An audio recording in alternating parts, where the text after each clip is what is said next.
Hi everyone, welcome to Safari Live, broadcasting to you from the Djuma, beautiful Djuma Game Reserve in Sabi Sands here in South Africa. I'm Hayden Turner. Good afternoon, I'm Peter Pretorius. And thank you so much for joining us. It's a really fantastic thing to have you on board. And we are here on this beautiful reserve. There are a couple of rain clouds in our midst, Pete, so we have to watch that this afternoon. One or two drops earlier, but I think for now we're good. The temperature is quite warm. It's about 34 degrees Celsius, and I forget what that is in Fahrenheit, but 93. Yeah, in the like 90s. Just over the 90s. Yeah, so we're really going to try and find what we can today. This morning was just incredible, wasn't it, mate? It was, especially since the start of this man here. Don't hide there, Willem. Willem spotted the first wildebeest, the second wildebeest, two live births, one after the other. Aptly named after Willem the wildebeest and Brian the wildebeest, the two camera guys that are with us on the team. And yeah, it was a spectacular morning. I mean, Yeah, it's it really the kind was, of thing mate. you see a few times in your life. Oh, it was incredible. And it was really good that we waited it out. It was suspense in the beginning. The first one, we had hyenas coming up behind as well, and then she went off into the vegetation. We didn't think we were going to see it after waiting for an hour. But it all came to the end quite beautifully, and we saw two incredible things. We're not sure if it was a world first, but we think it's a nice feeling to think it was. Well, they've looked around and they've checked, and as far as they can see, it seems to be the first live birth. Yeah. And certainly the first one where there's two of them. So yeah. Beautiful stuff. Pretty cool. Absolutely fantastic. So we're really looking forward to this afternoon. It's quite warm still, so most of our predators will probably be held up in the shade and in the cool. We're going to have a little tootle around off down this way. Pete, you're going to stay around this area? Stick around here for now. We haven't seen, well, we saw tracks this morning, two tracks. But I still believe that leopard is around here somewhere. So I'm going to stick around a little bit and see what happens. Also with all the activity this morning, I'm going to stick around a little bit. Yeah. And we saw something down that way earlier, which, oh, there it is. It was rather big and grey with a long thing hanging off its front there. Yeah. So we'll have a look at that for a bit. The other thing that we have to catch up on, which we've had so much going on that we need to follow up on a bit more, and I did last night but couldn't find him, was that hippo. And that hippo was quite, was in a bad way, and we all know that, but we're not sure where he's gone. So I'm going to just go down and see if I can see any tracks going across road where he's left and just pick up on that. You're going Treehouse Dam, Twin Dams, that direction. Yeah. Okay. I want to be around here, and then maybe Buffelshoek Dam later on. We haven't seen something there for a while. We haven't been there much. So. All right.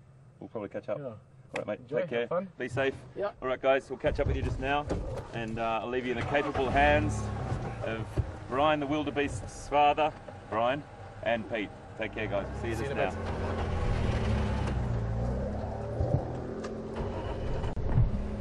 All right.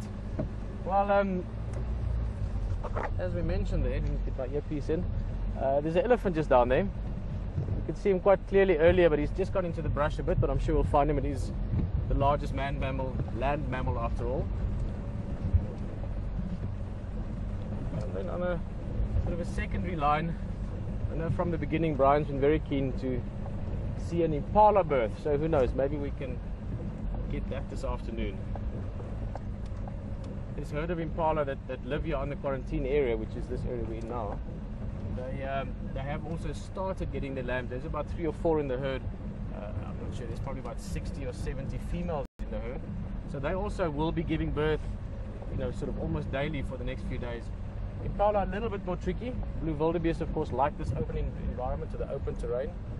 Impala, they do like to, the herd's in the open, the one having the baby will go off normally into a little bit of cover, just somewhere that is not so visible. So not as easy to find, but we'll keep an eye out. This is such a great time of the year, this sort of when summer becomes active. Nice and hot. Very hot weather predicted towards the weekend. I mean, seriously hot, over the 100 Fahrenheit, 36, 38. The one prediction which is scaring us at the moment is 48, but we're going to keep an eye on that one. Maybe it changes. In short, it's summer, and there's lots happening in the bush. Some impalas.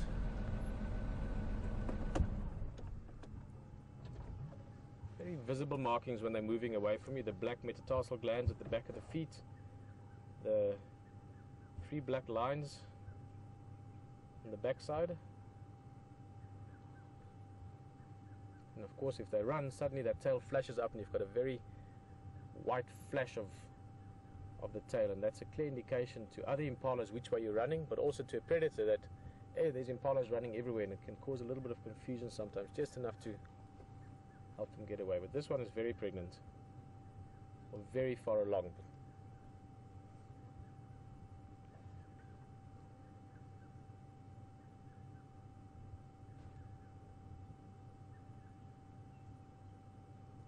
Actually, all of them are, all the females.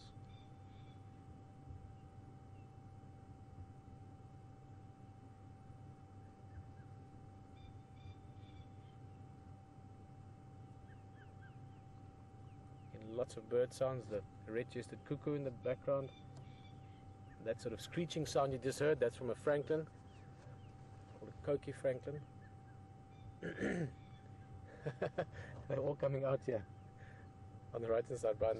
They've been all in the bush here, so pretty much waiting the afternoon. It was quite hot, getting out of the sun a bit, and now they just all sort of came walking out here. There's a little footpath that they were following, so they sort of all came out in single file. Those are younger ones, the two smaller ones there.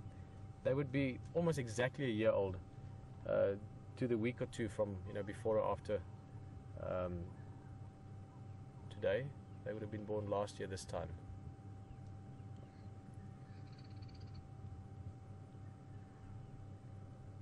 Now, it's not unheard of that these antelope can have their own lambs after the first year, but normally only the second year. Springbuck, one of the antelopes that can sometimes have the young very, very soon, but normally in their second year they will have their own, or their first offspring themselves.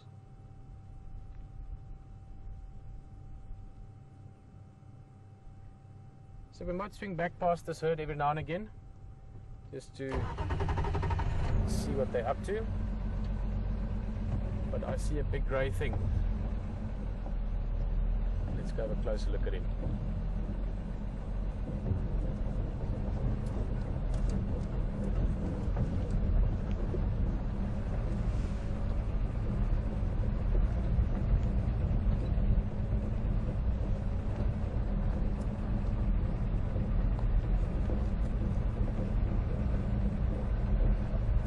I recognize straight away. There you can see him coming up.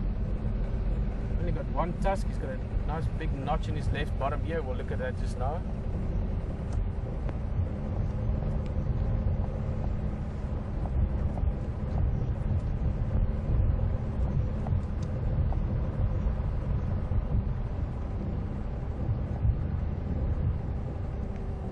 Seems he's alone. Quite often these bulls are in groups of sort of 2 or 3 small groups. But quite often alone as well. I mean, they don't really need to concern themselves with predators and that kind of thing. So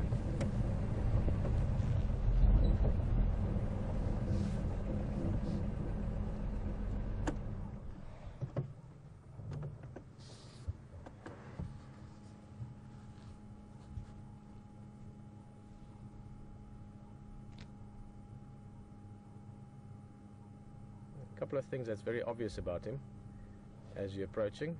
One of those would be that he has only one tusk.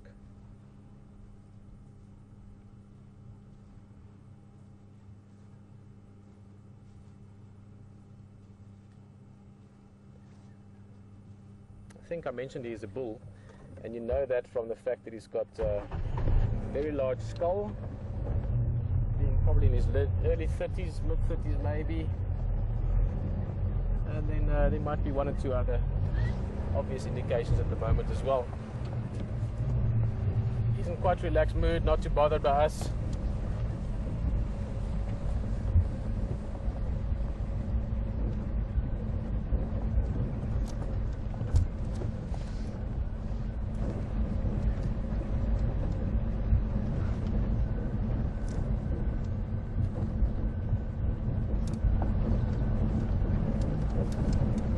Remember, if you have any questions or want to mention anything, you're welcome to let us know.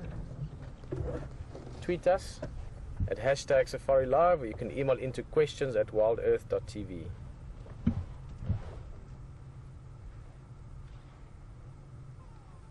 can see that slight secretion there from the temporal gland, just sort of between the eye and the ear. Typically that's associated with elephant bulls in musk, but then you get a heavy secretion, as well as a lot of penile dribbling and different behavior as well.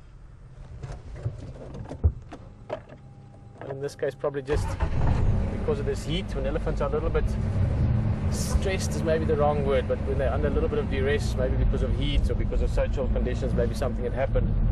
And you also get the secretions. Beautiful sky there as well. Sun rays coming through.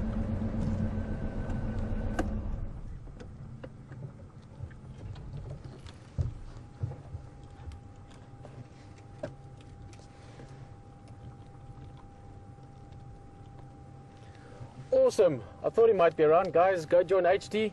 I might join you there in a bit and enjoy what he's got to find. It's more fun than an elephant even.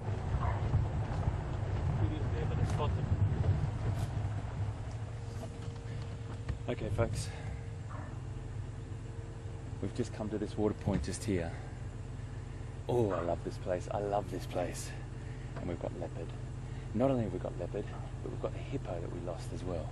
So we're going to talk about the leopard first, but we've definitely got leopard just here somewhere. I'm not sure what individual it is. Let's just move down gently, gently, and see who it is.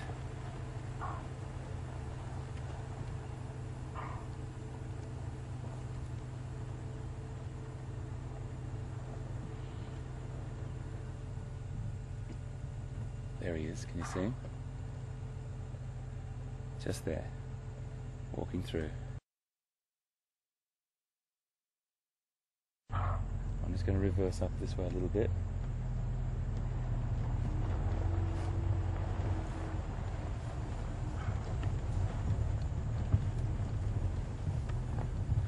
I'm just going to drive through this little gap here.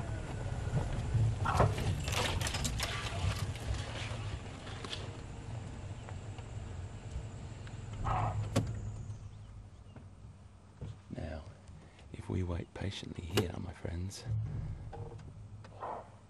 this leopard has just dropped himself down into this little hollow right near this water point. He's definitely hunting. I can't see who it is. I'm just going to look through my binoculars and see if I can get some sort of recognition.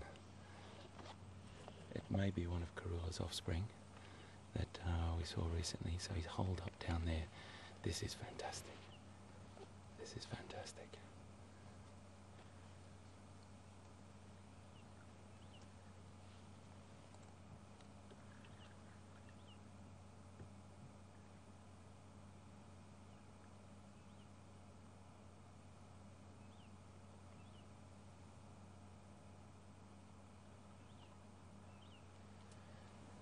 I just can't see his face at the moment, but the other day when we came down here and we came across an individual that we couldn't confirm who it was, he took off very, very quickly.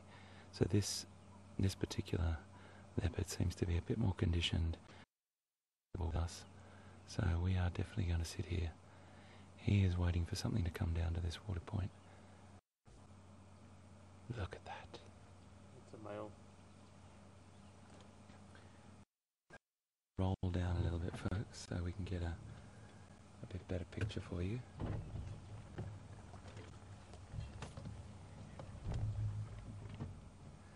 We're thinking it's Kanuma, but we've just got to have a really good look at the face and ID him.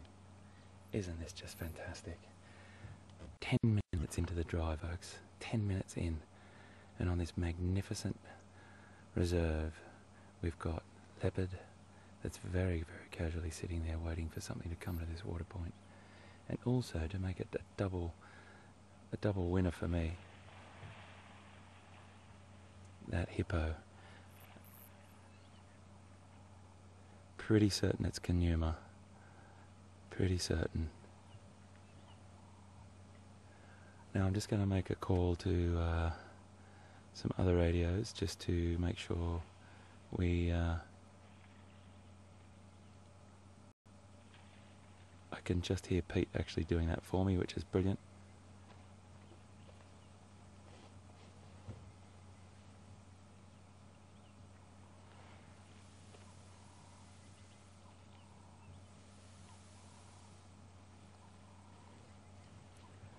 Let's just watch.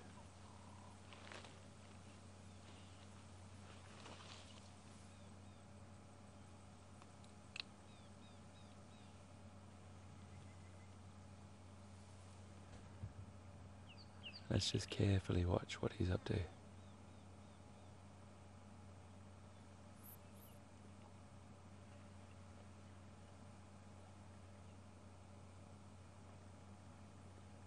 This is beautiful.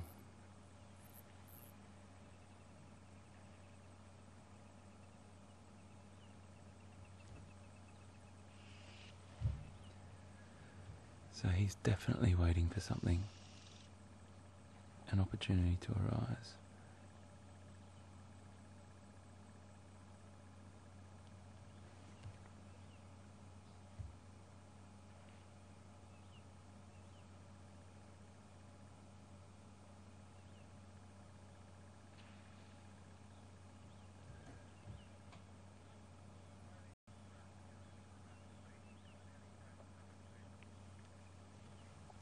Okay folks, we're just going to cross back to Peter and we're going to check out, I think he's got an elephant really close to him back there.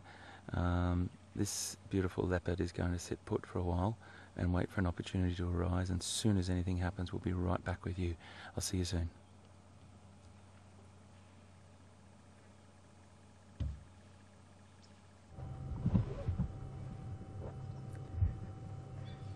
As welcome back to the jig on this side. Awesome having a leopard there at Treehouse Dam. Still hot, so leopard not doing too much, but I'm sure if there's movement we'll have a look at him. I'm very curious to know who it is actually. This elephant's really close. In fact, just now he was so close he came up right here in front of the car and he picked a little shrub almost underneath the car. More to have a look, he was having a close look inside.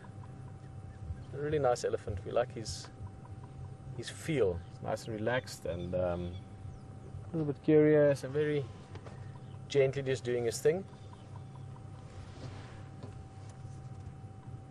Got good markings, well obviously the tusk that's missing, but also on the ear itself quite a few chips and notches, and on the left hand side here you can actually see it underneath there. He's got a big sort of open notch, I presume from a tusk long ago that punched a hole in it and maybe later along the way teared, sort of the hole became a tear or it tore out. So you get some elephants with really big markings on the ears, and the ears are normally what you use for IDing them as well. It's almost like a fingerprint. Every ear is unique if you look at all the little markings along the edges.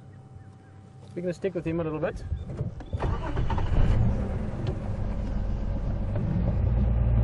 Reach it.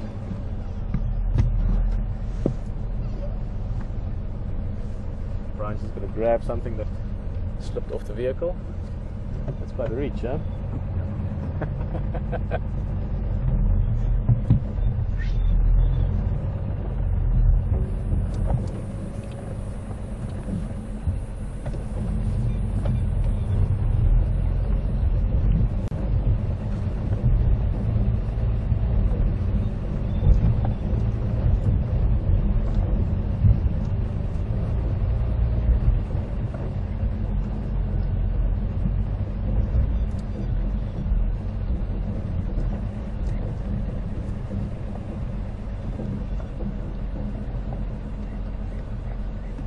Not sure what this elephant's plan is. He's just sort of feeding around, no specific direction. I would guess maybe making his way down towards the waterhole later on. It has been very hot. Elephants need to drink ideally once a day at least. They can go 2-3 days without water if need be, but it's not ideal. And if water's around, they'll drink often twice a day or 3 times a day. I can see this guy had a mud bath already earlier.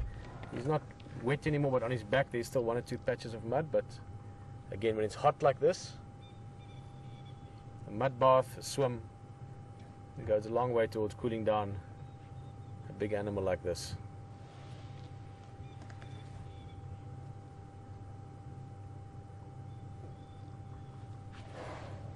Let's see if he maybe comes and have a little squiz at us again. He seemed very inquisitive earlier.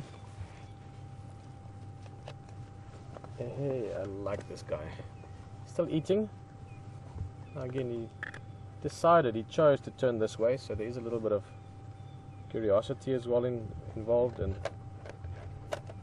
let's see what he does.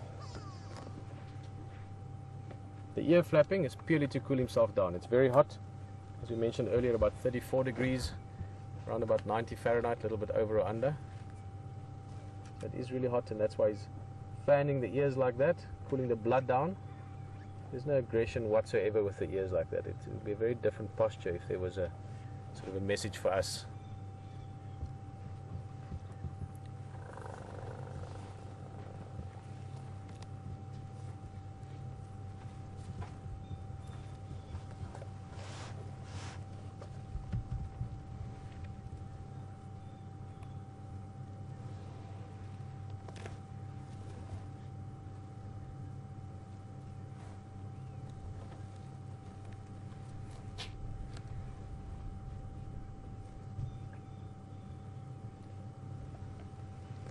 Well, it's always nice when the afternoon starts off with a sort of a bang, if you know what I mean. There's lots of things happening. Elephant, let's see if he gives us a quick last head shake. But keep in mind, we're looking for that injured hippo, and he's there as well as the leopard. So lots going on with Hayden as well. Let's just quickly see what this guy's doing. He's just having a look. Okay. So yeah, enjoy the leopard, and we'll see you back here again just now.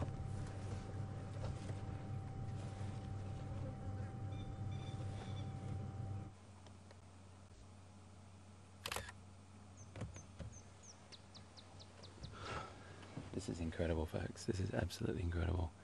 We're just sitting here with Kanuma, the leopard, and we've also got the really injured hippo that we've been looking for to see if he was still okay, and he's looking a bit worse for wear just to our left here. VM's just about to pan around and have a little look at him. The wounds are very, very severe, particularly that one on his right shoulder. He wasn't here last night, but we've been looking for him for about 24 hours, and yep, he's back in this water point. At least he's in a safe place, but he may have gone out and fed. So his vigour doesn't look very, very good at all. He looks very flat, and he's probably struggling. But as we talked about last night, really important to know that he's an old bull. He's probably past his prime, well past his prime. You can see by the spinal column there on his back and those prominent back hips. He's getting on, and yeah, we weren't sure if his last days were yesterday, but sure enough, we come back down to this water point, which is one of my favourite places on Djuma, Treehouse Dam, and you just never know what's around the next corner. And never in my wildest dreams, when I just left Pete there, did I think I was going to come around the corner, find this old injured hippo back in his water point, and a magnificent male leopard sitting right about 30 metres in front of the vehicle at the moment. Wow. This is what safari life's all about. You just don't know what's going to happen. You don't know what's around the next corner. And I am having a guess that Kanuma is hunting. He's just gotten up to move, so we might go just watch what he does here. He might drop down into that little hollow, get some cover. Yep, he's going to go and hide in there. And that's a fantastic place for him to sit, because any animals approaching will not see him there. This is quite an extraordinary position to be sitting in, folks. The interesting thing about that is that shot there that you can see in your screen. You could drive past here and not even know a leopard was there. So it's quite often we drive past things and you just would never know. This hippo now is starting to come out of the water, which is interesting for a hippo at this time of the day. It's a very, very severe wound on his shoulder there.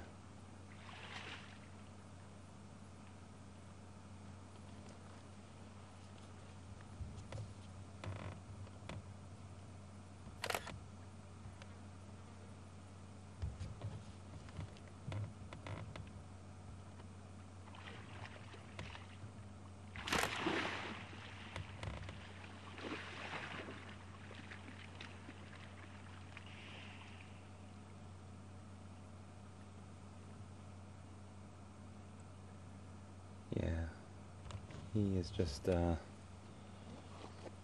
trying to get as much rest and recovery as he possibly can, but I don't hold a huge amount of hope for him at the moment, just because, being realistic, that shoulder wound is so severe that it will probably play a very, very detrimental role on his future. It is quite nasty, and all those other scars you can see on him. He's a really battle-scarred hippo. He's been around, and as we said again yesterday, the positive side is that he's probably been a really successful hippo. So he's probably sired lots of little hippos and defended a territory for a long time. But at the moment he's just getting rest and some sort of soothing from that cool mud and in the water. We did have a question yesterday about the oxpeckers, the birds that are on him. They normally do quite a great job to most animals by removing blood-filled parasites from them, but in this particular instance it's just aggravating his wound. That's the little bird that's just peeking his head above his eye there.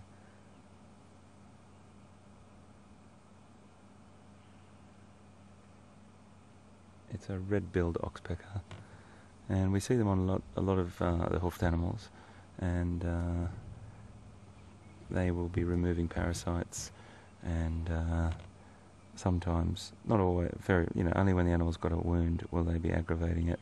So it does give him a little bit of discomfort there, and he flicks his tail up and splashes water over them when they get there and they move off. This is quite an extraordinary position to be in, folks.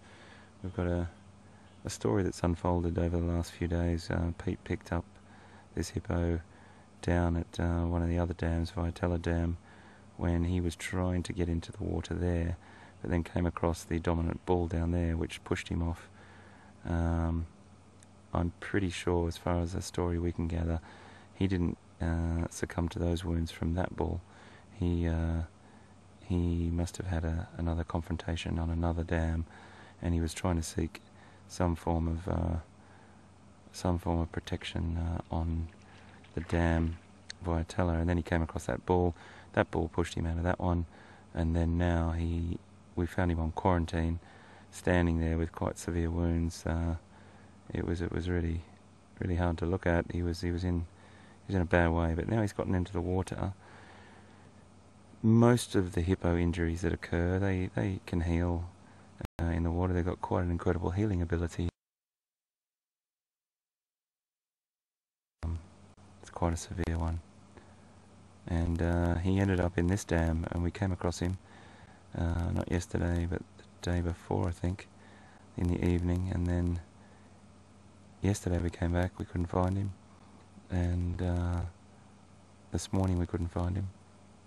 I looked for his tracks on the roads going around this particular area and couldn't find them, but he's gone off just into the acacia woodland here, and who knows what, he might have fed a little bit, hopefully, and now he's come back to the safety of this Water Point Treehouse Dam. But he's also got company, and we've got Kanyama the leopard. I'm pretty certain it's Kanyama, and he's hiding in that little hollow over there. So when we arrived, the kudu, which are beautiful antelope that occur in the area, we've seen loads of them, they were sounding off an alarm call, and he knew that his chances with them had passed, so he got up and repossessioned himself.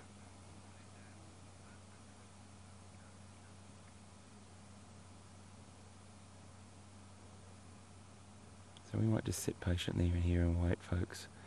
I don't really want to put my vehicle too much closer because it's going to stop any animals coming down to drink, and we'd like to just wait this out for a little bit, if that's all right. If you can tweet us email us and just give me a bit of feedback on what you'd like to do. I'm happy to sit here as always, but if you can let me know, that'd be fantastic, and I'll get Alex, the master of number crunching in that final control room, for me to give me a bit of a percentage on what you'd like to do.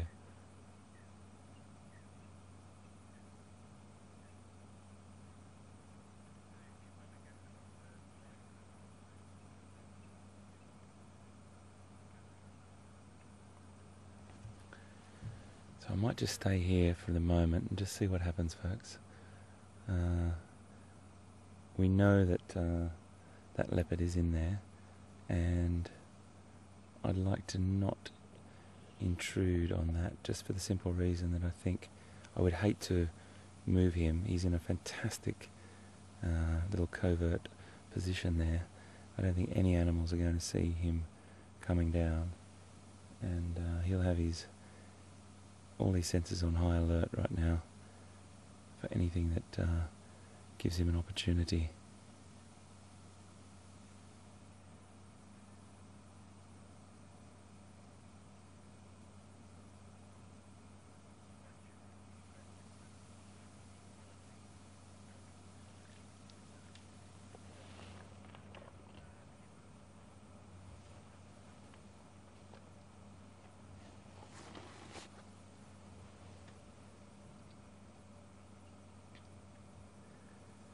We just had a question from Pup Equality on Twitter, and you've asked how long what a hippo's lifespan is. There's a lot of contributing factors to that. I've been in some parts of Africa where the competition is quite high, the battles are much more frequent, the concentration of hippos on the river have been extraordinarily high, so there was a lot shorter lifespan there, because they would come into either conflict with another bull or potentially other predators, but predators really don't take hippos of this size, that's for sure. They'd be only probably attempting to do that if an animal was in this condition. So if it was an adult male or female hippo, they'd be very, very unlikely to attack, but youngsters do get taken occasionally. Ferociously, attempting to do that if an animal was in this condition. So if it was an adult male or female hippo, they'd be very, very unlikely to attack, but youngsters do get taken occasionally. Ferociously. But start and end your day on safari. Every day, twice a day through January 31st, join a real African safari live online.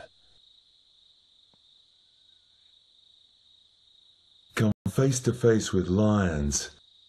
Contend with that have definitely reached 40 to 50 years, and this one I would be guesstimating sort of in the 30s,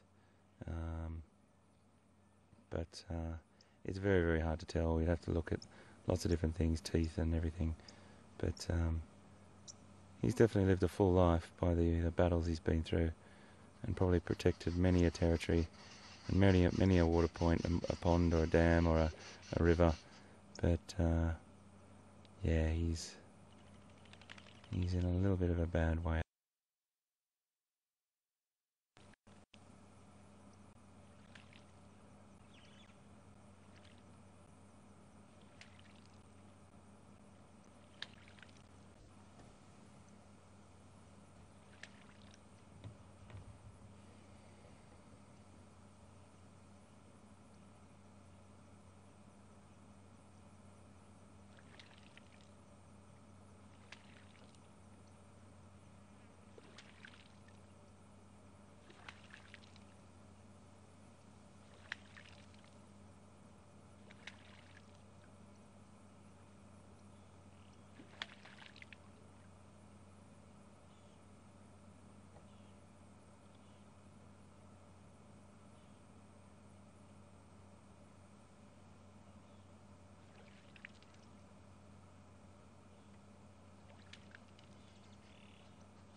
Folks, we're getting a lot of questions on Twitter about whether Conuma the leopard that we're in the presence of as well, that we can't see right at the moment, but we know he's in that little hole over to our right.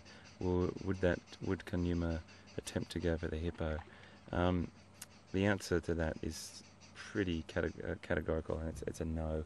He wouldn't go for a live hippo. If the hippo did pass away, then there would be a potential, who knows, that he might investigate that. Very, very thick hide as well to get through, but we just don't know. There's always exceptions to the rule with this wonderful world that we live in when it comes to wildlife.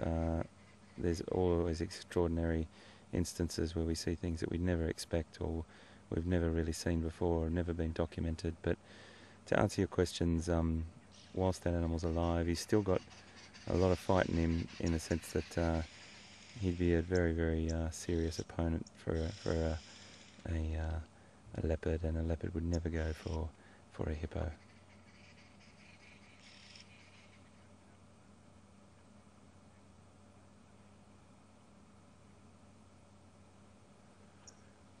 Okay, I'm just going to see what Pete's up to, and see if I can just talk to Control and see if Pete's he's with something at the moment, because I'd like to sit with this leopard for a little bit, if that's okay.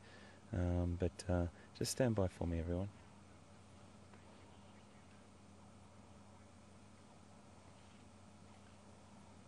Okay, I've just had a message back from Will in Control, and Will's just going to have a chat with Pete, see where he is, and we might cross over to Pete, because I'm really keen to see what happens on this location.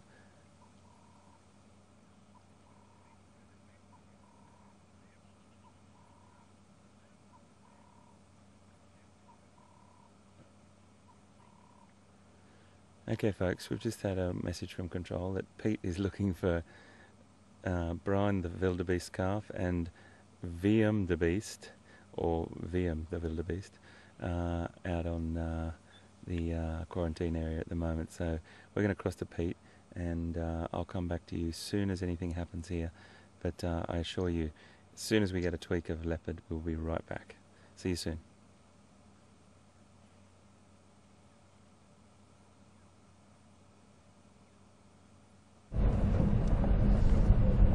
Well, we're still looking around. We're still in the general proximity of Waterhole Lodge, slightly to the sort of northeast at the moment. We're just doing a circuit around it,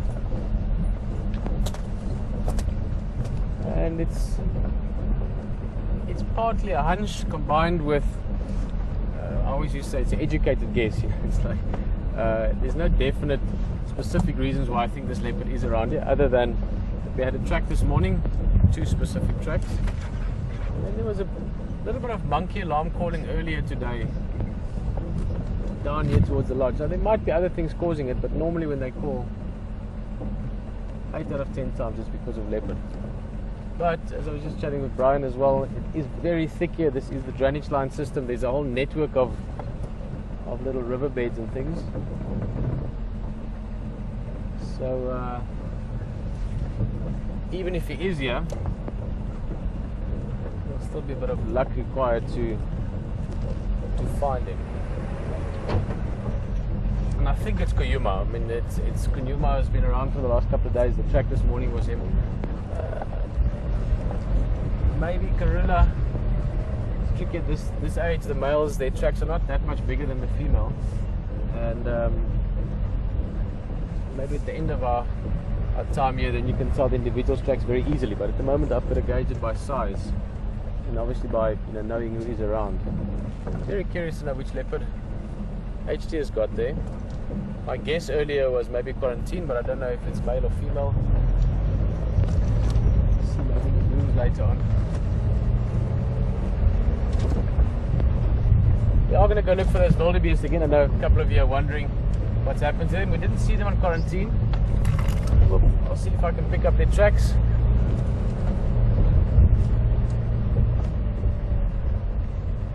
And see where they've headed. But from quarantine, there's a few places, Harry's Road, Philemon's Cut Line, where there's more clearings, and the Wildebeest, especially now when they're busy having their calves, they want to stick around the open places. That's where they're most comfortable. That's where the habitat that they feel most secure in.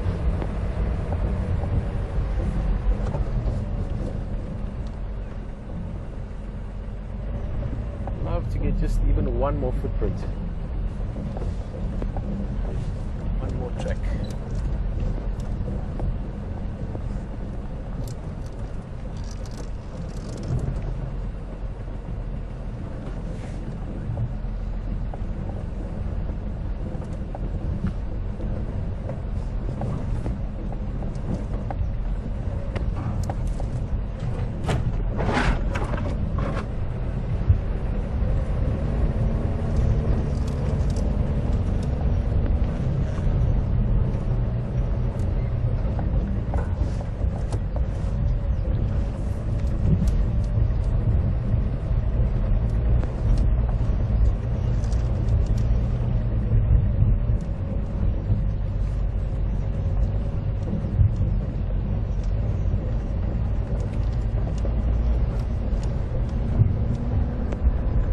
Stunning skies.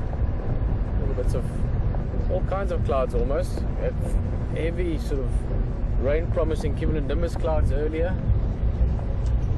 That broke up, had a bit of sunshine, sunrise coming through, or sun rays coming through, shall I say.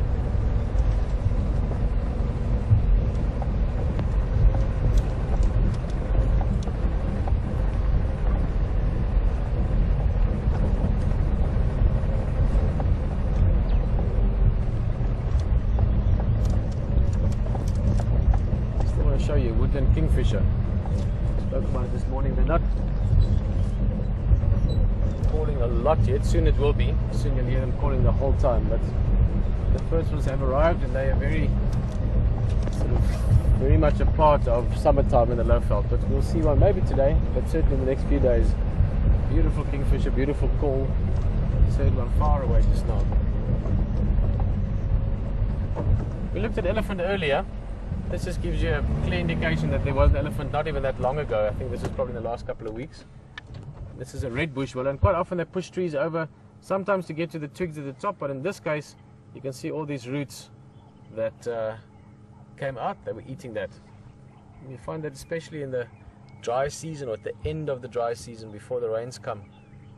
They eat a lot of roots, although you find it in the summertime as well. When it's raining they also do that. It just depends on what they feel like.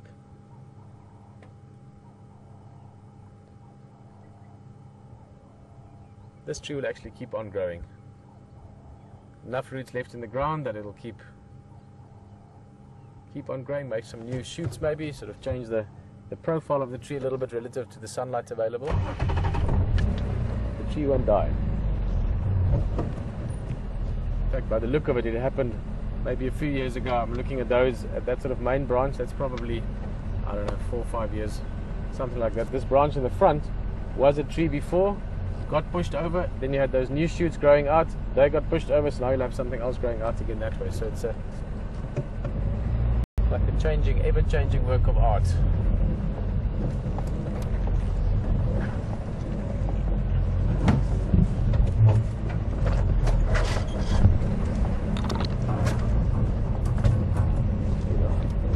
Warthog tail through the back, or antenna out the back, which enables you to join us in the bush.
the sort of typical zebra habitat you'd expect to find them in. They do like the open areas, but we are very close to quarantine, so they probably just came up here getting some fresh grass.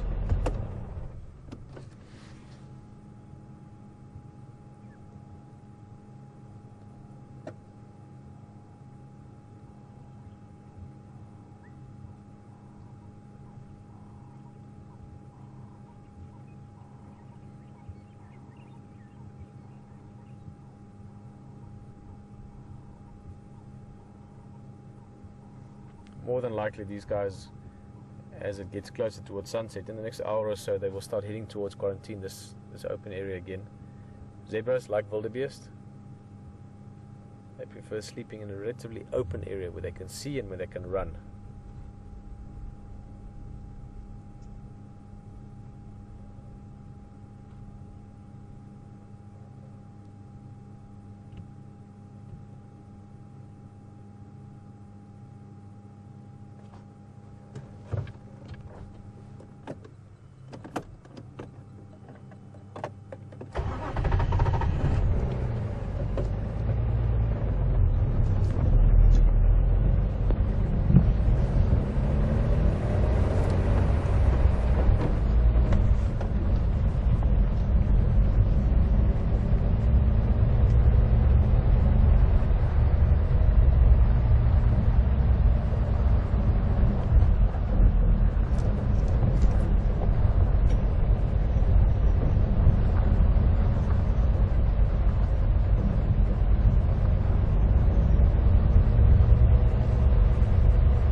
Try a little bit and see if we can't find VM and Brian. Those are the names we gave the two wildebeest that we saw this morning, or that we saw being born this morning, shall I say. And like the zebra, maybe just a little bit in the thick stuff here somewhere, do some grazing, get out the sun, and I would expect them to make their way back onto this area again anywhere in the next sort of hour or so towards sunset.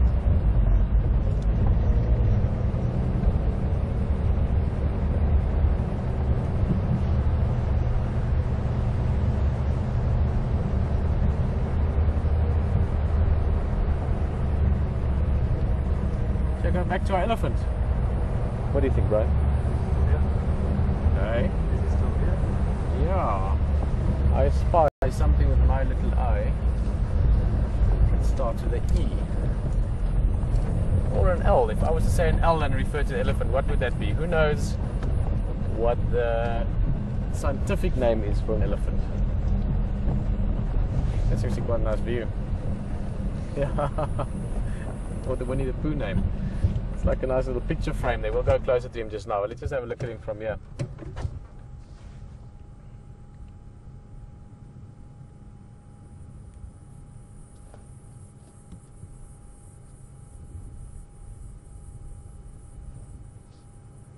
The same guy that we started the drive with. One tusk and that big sort of open notch in his ear.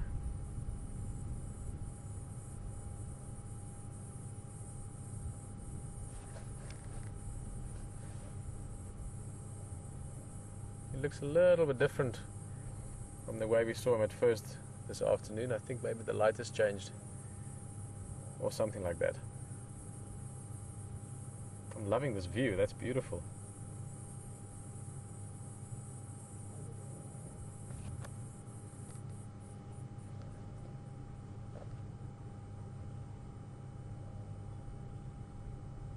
Still just lazily grazing along, or he's not really grazing, he's grazing and browsing. He was eating a lot of these tiny young acacias that shoot out now when the rain starts, or with a bit of rain and also the season starting. He was eating that earlier. I think it's still what he's eating. So he's actually eating leaves and twigs, but just plucking it right off the ground. Let's go closer.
There you can see what he's eating.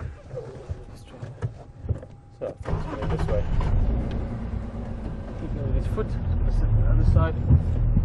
It's just these tiny little acacias that sort of are on ground level.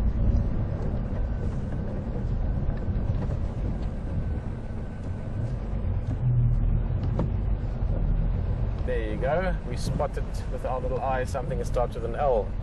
Gerda just letting us know. Loxodonta africana.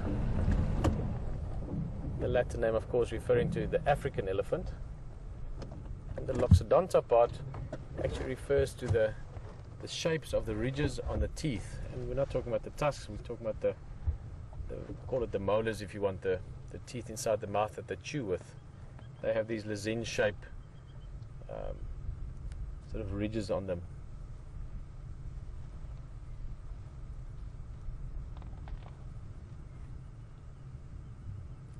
Look at how gently he was using his foot. So he gathers the twigs together, even with those thorns on it, rolls a trunk around it, and then as he wraps the trunk around it, he gets the thorns flattened a bit, and then cook with the foot.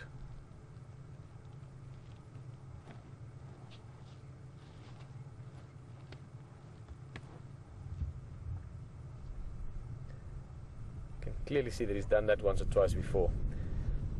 Baby elephant, you often see them learning techniques even when they're older. I mean, the first months, obviously a lot of new things for them to learn, but even when they're 3, 4, 5, 6 years old, they're still learning certain techniques of how to break off certain foods or how to dig things out.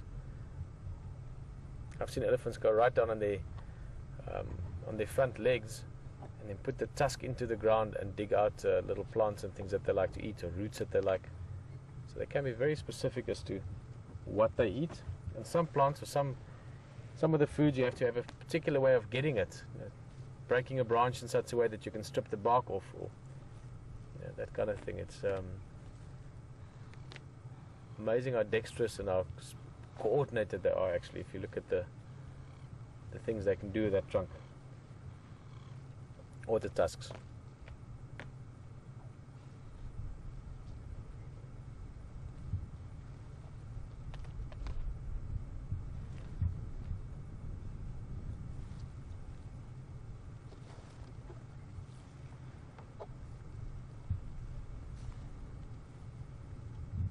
Toenails again.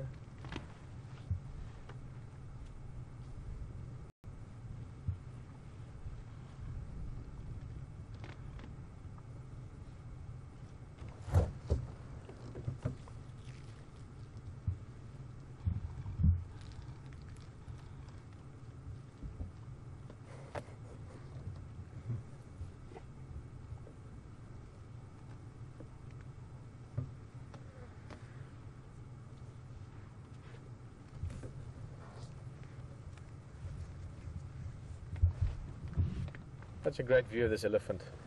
Looking at his skull, firstly it's a bull. He's got that nice rounded forehead. The females have got a much squarer head.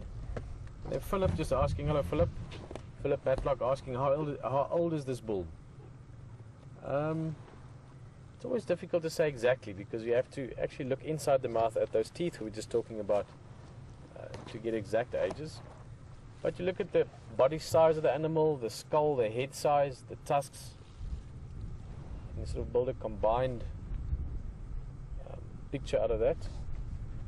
I would say this guy is probably in his maybe early 30s at the most, late 20s at the least. So I would put him somewhere between 29 and 32 if I had to put an age to him. So let's say 31.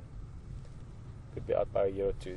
It does vary a little bit. Some elephants are taller than other ones. The tusks grow a bit faster. There's genetic things that play a role, condition of the animal. But this guy he's getting to that stage where he's going to start bulking up. He's not massively bulky yet, but that's coming normally in your mid-30s. Oh, love it when they do that.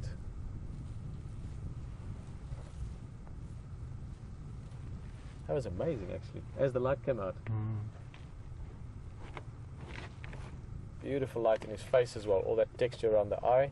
He might come over to us actually and have a look.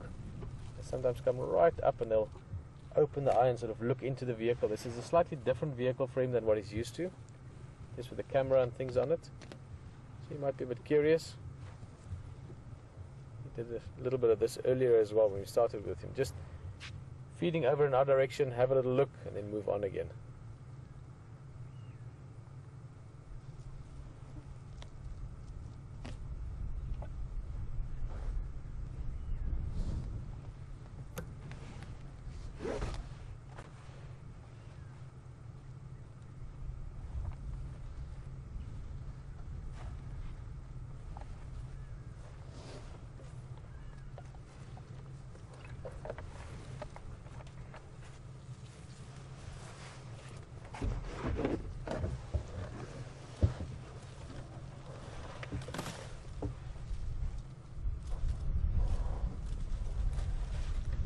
Actually, what is he eating? That's not very usual what he's eating. This tree is a jackalberry. Not a typical tree that they eat. But they do eat a very, very, very wide variety of vegetation.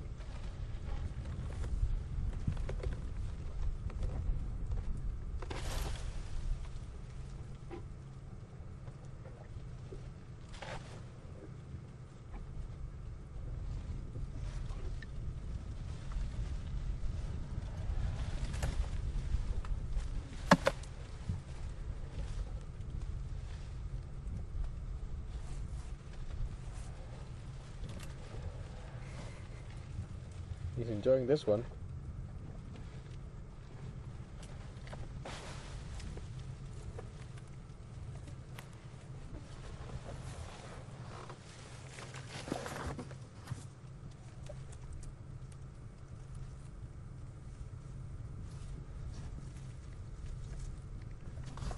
See if he comes for a look.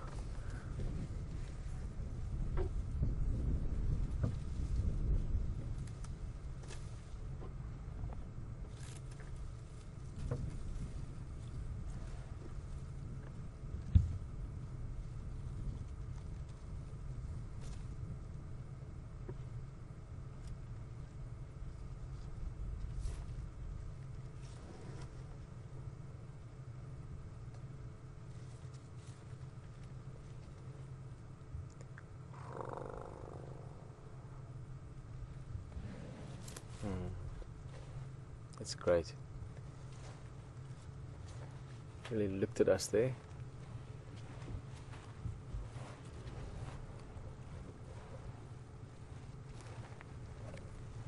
Oh, it's such amazing light now.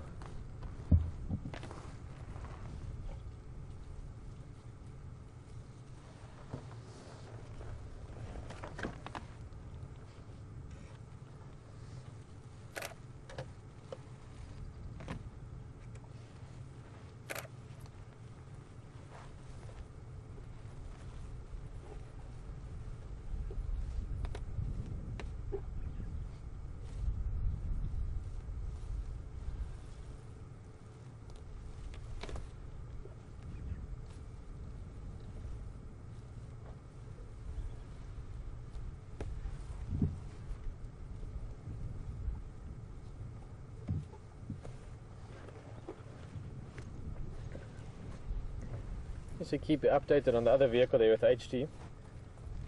He's still with the Leopard, it is still fast asleep. It's nice and warm. I don't think the Leopard's in too much of a hurry. It's next to a waterhole. But if anything happens, we are going to stick with it. We'll get you straight back to HT as soon as the Leopard becomes a little bit more active.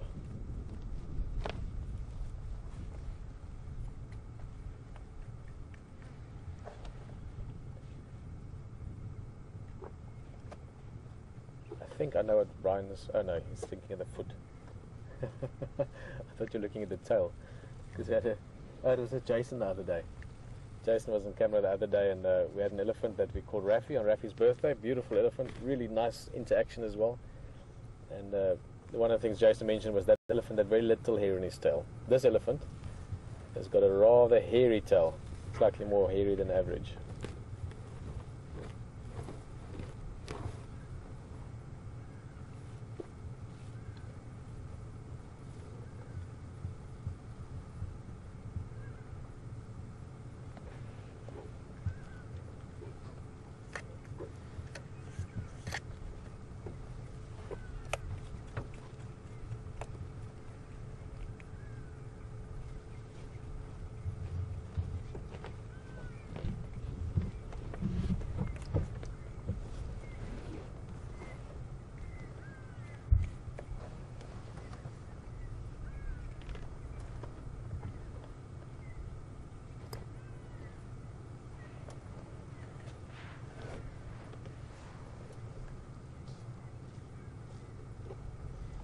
See, the shadows are getting longer, the sun is getting lower.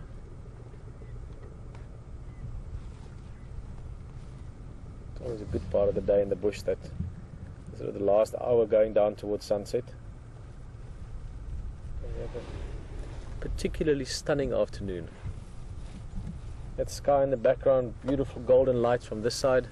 And I think let me just try and see, we parked behind a bush here, but the western horizon for the moment is not too heavily overcast, so I think we might have a bit of a proper sort of golden hour this afternoon.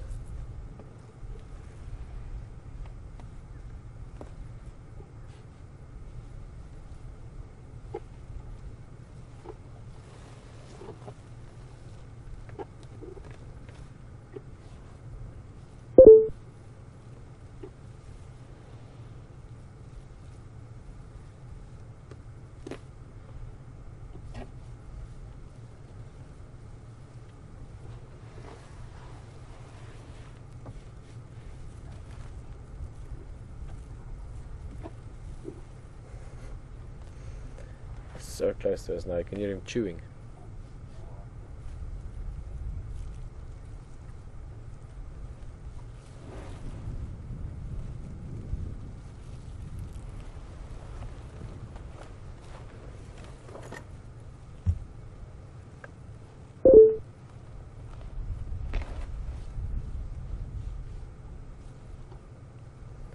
Okay, well, I think we're gonna wait for this Ellie just to move on a little bit and move around. I want to go look around again. I'm going to keep doing a few circuits of this area. I do have a feeling there's another leopard around. And while we're speaking of leopard, a bit of an update from HT. Have a look at what's going on that side, and we'll see you back here again in a little bit.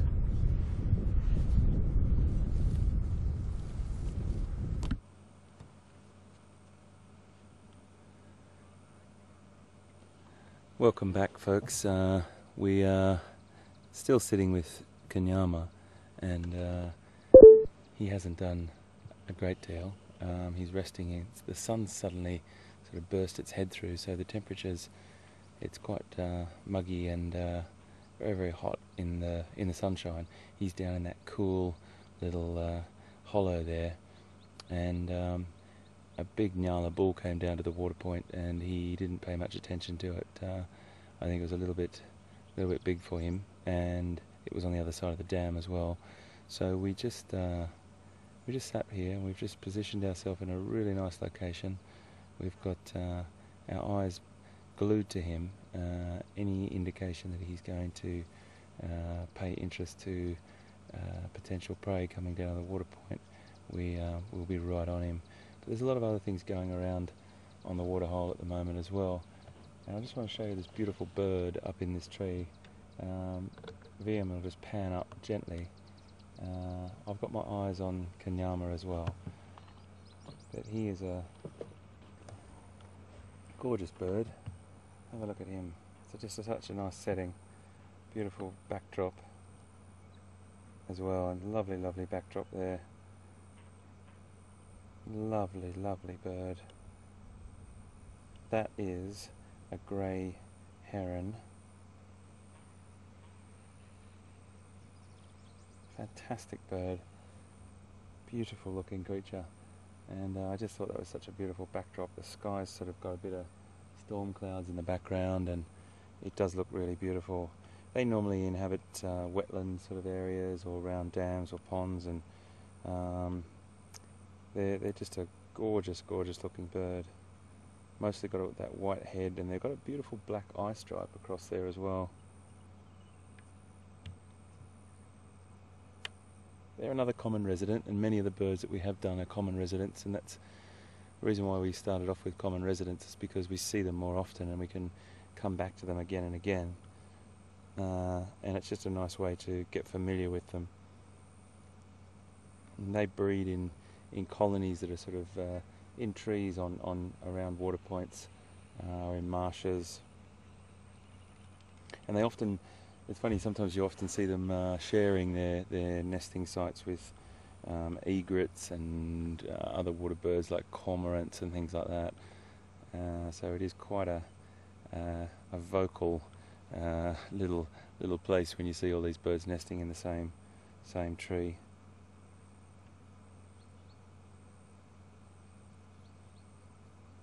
They're a beautiful bird. But with our friend here, our leopard friend, Kanyama, he's definitely got himself in a position there where he's on a win-win. He's getting a little bit of rest in the cool there, but I think at any opportunity he would strike. So this is why I just want to stick with him. I want to stay put. Just a little head shake there. He's having a bit of a scratch now. Bit of a stretch. But there he is, hiding and resting. Look at that beautiful yawn. Oh yeah, that was beautiful. He's keeping his eyes open now.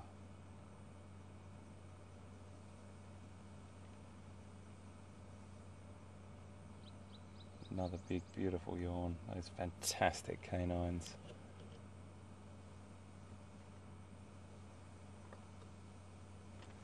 So I'm sure many people know, but for those who are a little bit unfamiliar with leopard, his most powerful attribute is not only his strength and power to weight ratio. He's probably the strongest of all cats if it's power to weight ratio, but it's definitely his ability to stalk. He is the king or the prince of stealth, and that's what their strongest and the key element to their hunts are. He's grooming himself beautifully. Those of you who've got domestic cats have probably seen this many a time. That beautiful grooming, preening behaviour.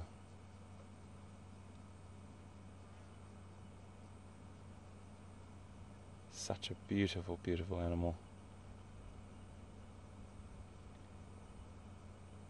And I haven't really had a chance to welcome any new Safari Live people to join us on the vehicle, and welcome to you. It's fantastic to have you on board, and for all our regular Safari participants, welcome back as always. We love having your support and your tweets and your emails, and it's really, really important to us, because that's what it's all about. It's really about this incredible opportunity to share the African bush with you live. There's nothing quite like it, nothing quite like I've ever done before, and something, the adrenaline just starts to, as soon as those cameras go live and Pete and I are off in the vehicles, your adrenaline's pumping, just because you don't know what's around that next corner. And sure enough, we came down to this water point, which we regularly come to, folks. We come down here often, and there's nothing here. There might be a few beautiful birds. We don't see any mammals. And then another time you can come down and come across one of Mother Nature's finest examples of an apex predator. So he is grooming himself there. He's awake now, having a bit of a scratch. The afternoon shadows are lengthening. He's becoming a little bit more alert now.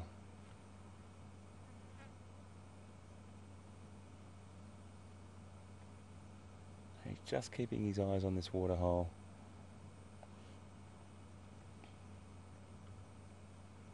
Definitely a lot more alert than he was about 15 minutes ago when you were with Pete. And I heard you had a fantastic encounter with an elephant over there, which is brilliant, because there's something really special about being up close and personal with that largest land mammal on the planet. It makes you, it's quite a humbling experience. Oh, he's a beautiful cat, isn't he? He is just magic. Look at that. Look at that. Look at that.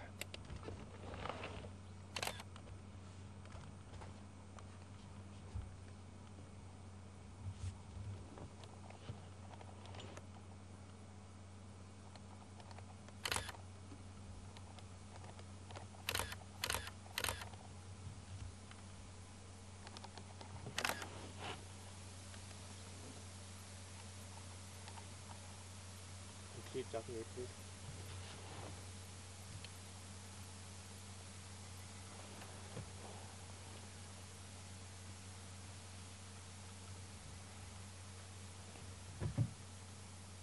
Let's just see what he does here, folks, and see whether he just drops down in that vegetation and sits and waits, or whether we follow him.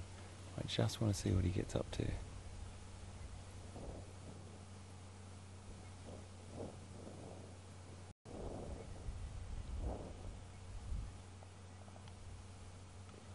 Isn't he magnificent? Okay. I think we need to just make a reposition here. Just see what he does. I want to see if he walks along the road and positions himself, by this water point, if he's going off a little bit further. Can't quite see him now, so let's follow on.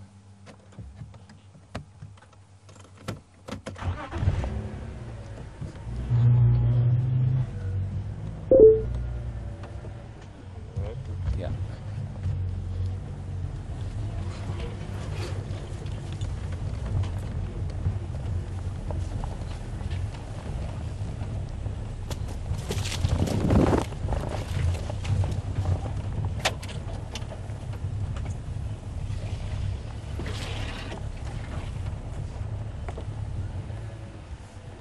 Let's just watch him, see what he gets up to.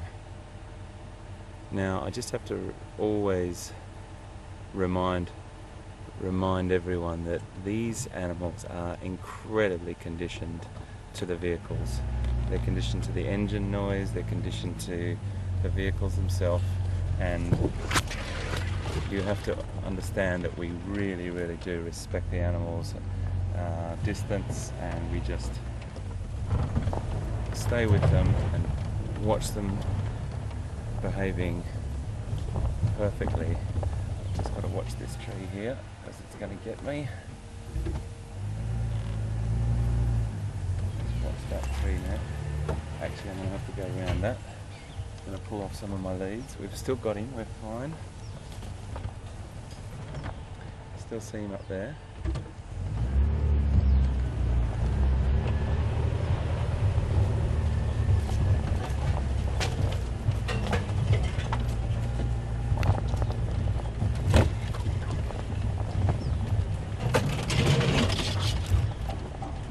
Got him now, well in our sights, there's no problems there.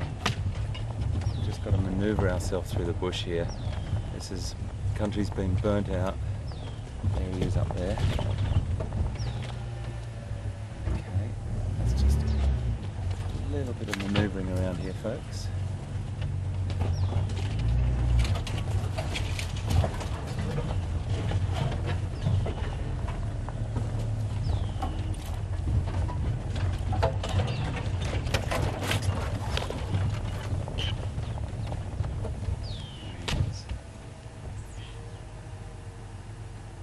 just through there. Can you see him? You can see him, I can see him. We're really lucky the country's a little bit open for us here. Wasn't that beautiful light on him there? Oh, beautiful light. We'll just move up a little bit closer.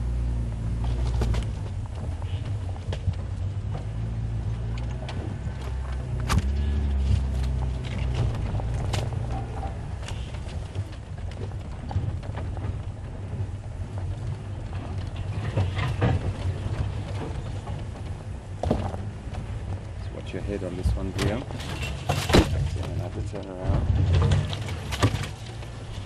It's too tricky to get through there. Take the one up there. Okay, we've still got him. Fine.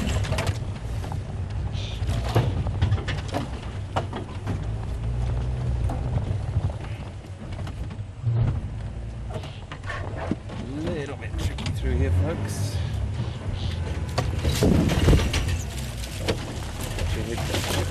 Sorry, buddy.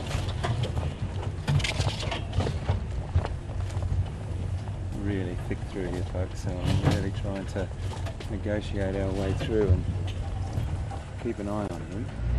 Also, not lose my cameraman or my aerial. Can you see him, Liam? Can you see him from up there, mate? Hey? I don't have him. Don't have him? Okay, we'll get him. Let's keep looking through that way, please, mate.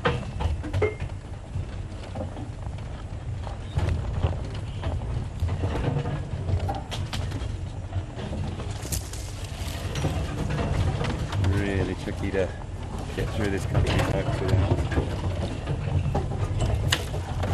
losing part of our equipment, so we've just got to be careful here, but at the same time, these are what these vehicles are built for. There he is. We've got him back. Got him back. There he is. There it is. Just walking through there to the left. That's what these vehicles are built for. He's making his way. He might sit up on top of that termite mound if we're lucky. Get a little bit of a vantage point.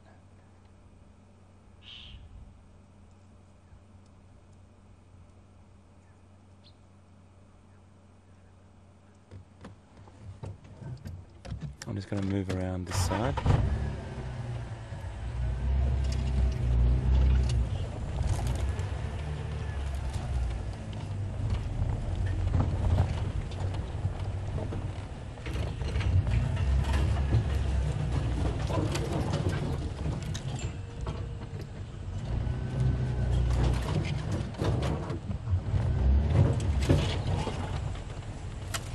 I tell you, when you're driving through this, you've got a leopard.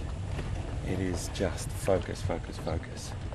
You've got to find your way through. You've got to make sure you don't lose your cameraman, your aerial, yourself, and stay on this beautiful cat. Absolutely fantastic. We've got him just there. He's going to walk straight in front of us here.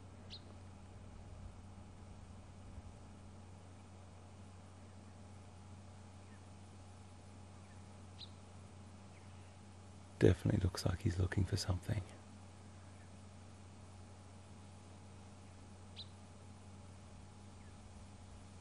Isn't he just magnificent?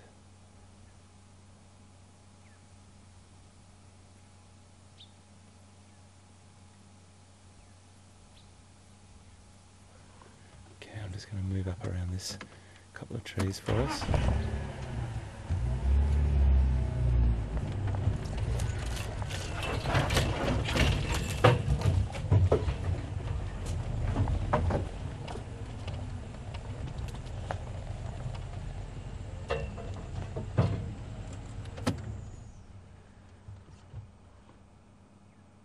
The leopards on these reserves are so used to us.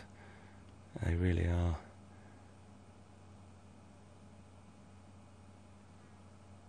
There's a couple that are a little bit less, but this boy here is definitely very used to us. He gives us a little bit of a when he looks into the camera lens sometimes, he gives us a little bit of a look that says, what is that big eye? And makes a little sort of a snarl face at us. Move down here.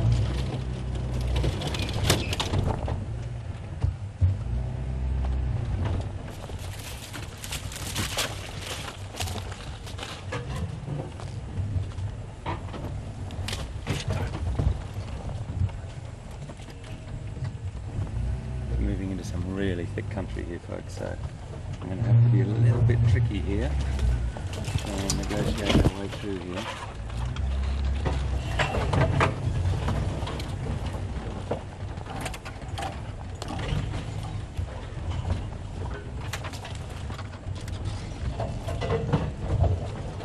We got him? Behind this bush, yeah. Yeah, got him.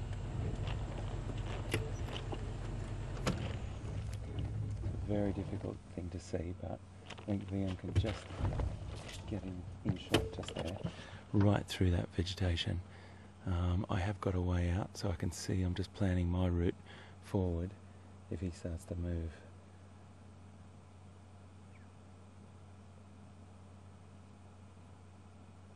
Now, he stopped in his tracks here.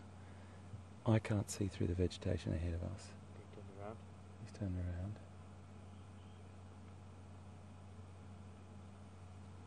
Okay.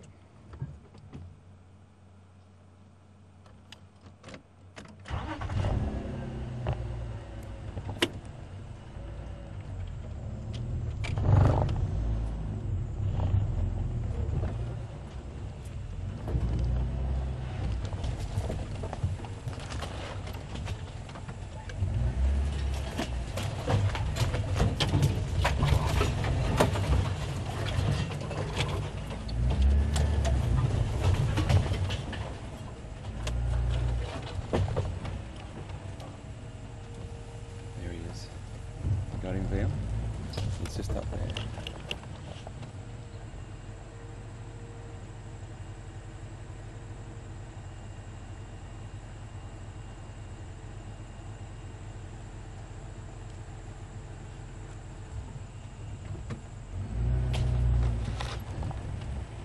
Just bear with us, folks. He's moving onto a road now, so I've got a bit of access down the road here, which will make life a little bit easier for us.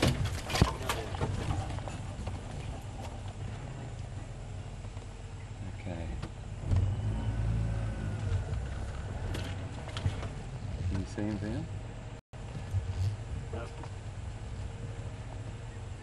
I can see him. I can see him.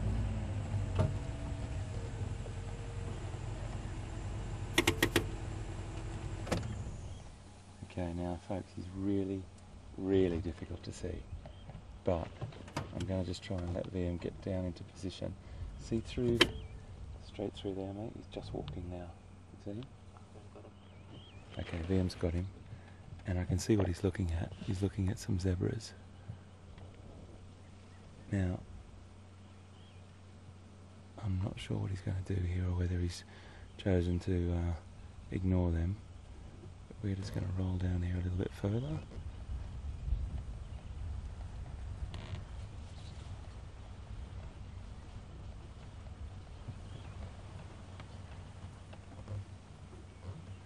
Can you see him, mate? Nope. I've lost him there.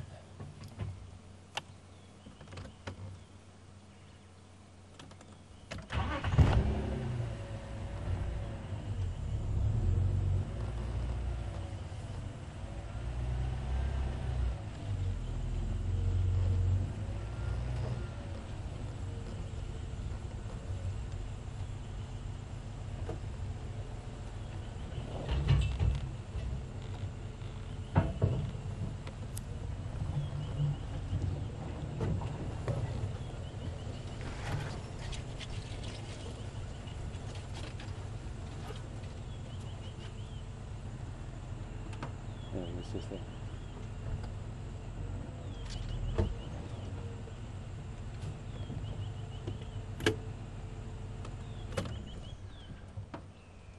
Virginia on Twitter is saying that Kanyama is playing Follow Me. Well, that's what I'm doing, and he's definitely relaxed about that. He's just up there waiting and waiting.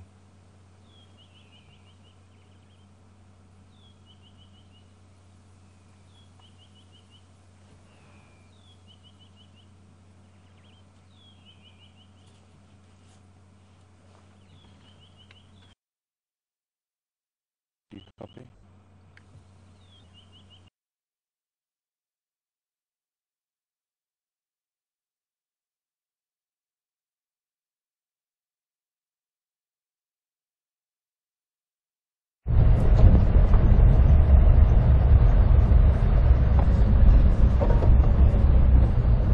Right, well, welcome back here. Exciting stuff seeing Kanyuma. I think, as I said the other night, he's probably my new favorite leopard other than Karula. We just let's take this little track. Excuse me, I'm about to. Excuse me. Thank you. Oh, bright sunlight. I feel like a scrub here in the spotlights of a Land Rover. Oh, very bright sunlight. Stunning afternoon. Always nice to spend it with elephants and leopards and all the wildlife of Africa.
Small track here that runs.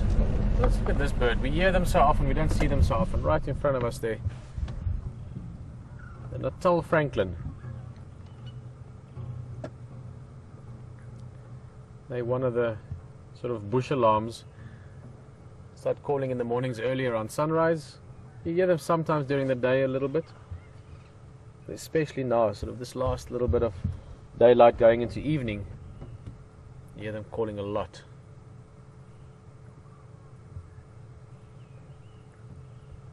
And like most birds, they're actually really beautiful, but you have to look at them. You have to see them either up close or through binoculars.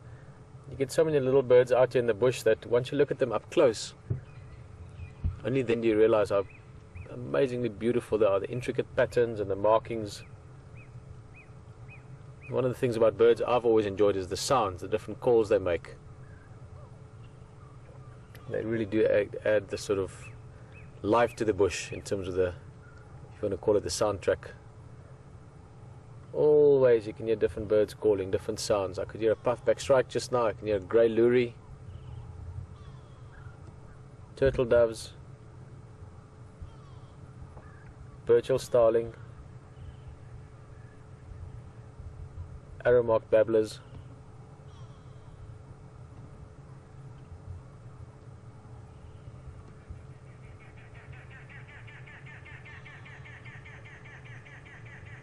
That's one of those arrow-marked babblers.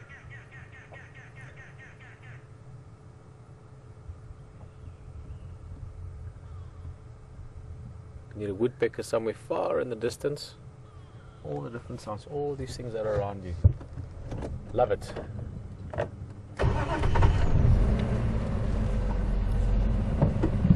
Sorry. I think the other Franklins are that side of the road. This one was there we go. Come on, buddy. As we started moving, he was like looking up like, oh no, I'm going to get cut off from the rest.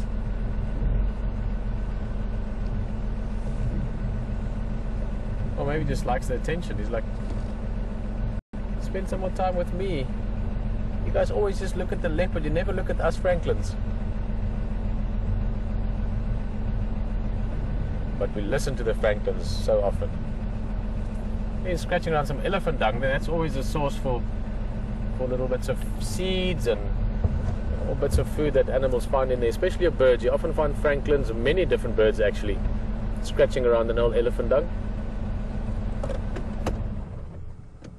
Yeah, after we actually saw it the other day, and this is already end of the year, but in February we get the marula fruits, and the elephants eat a lot of them. And then in the month subsequent to that, even much later, but in the few months after that, you will find especially squirrels scratching around that dung and getting those seeds out, and they then collect them, and they can get through the very hard pip to the nuts that are inside. Very, very tasty nuts, by the way. It's commonly eaten in this area. I've eaten handfuls of it over the years. Very, very tasty nuts from the marula's pip that you can get out. Quite tough to get out. You have to have a big hammer or a good rock. Not that big, but very delicious.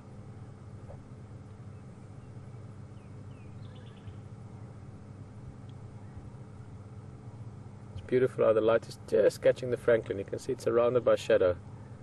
Somewhere the sun is just finding a little hole through the brush.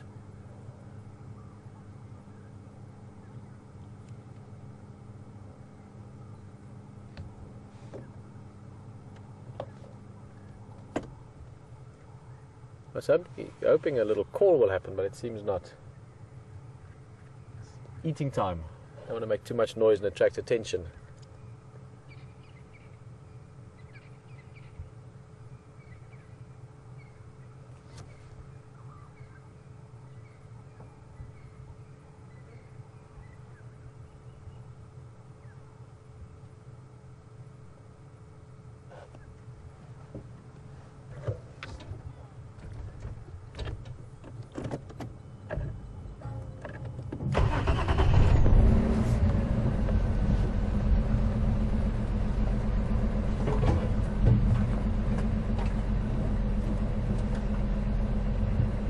Excuse me.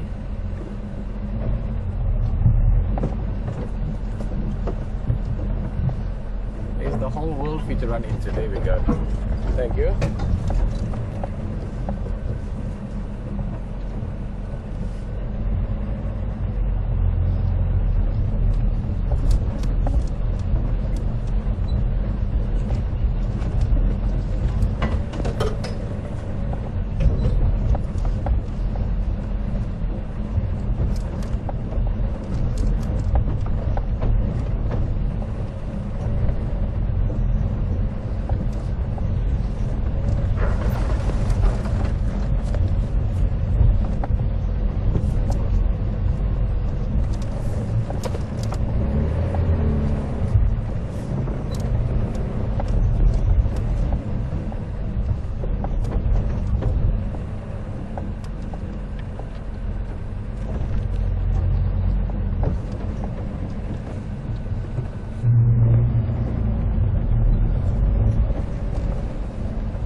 Going down to that little secret waterhole I've been talking about. It's very difficult to see it from the vehicle. It's just in on the left hand side. It makes like a deep dip there. There's this lovely clean water that filters through the sand.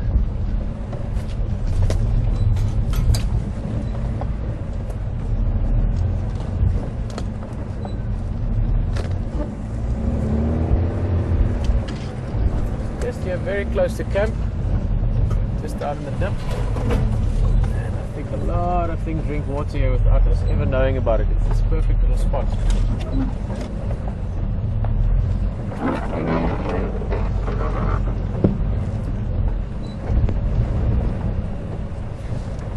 Let's try and see, maybe we can actually glimpse it from this angle.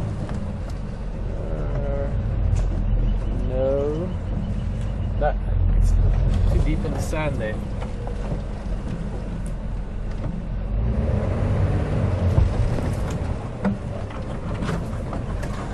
Maybe, Brian, can you see it from there, you think? Yeah, there we go.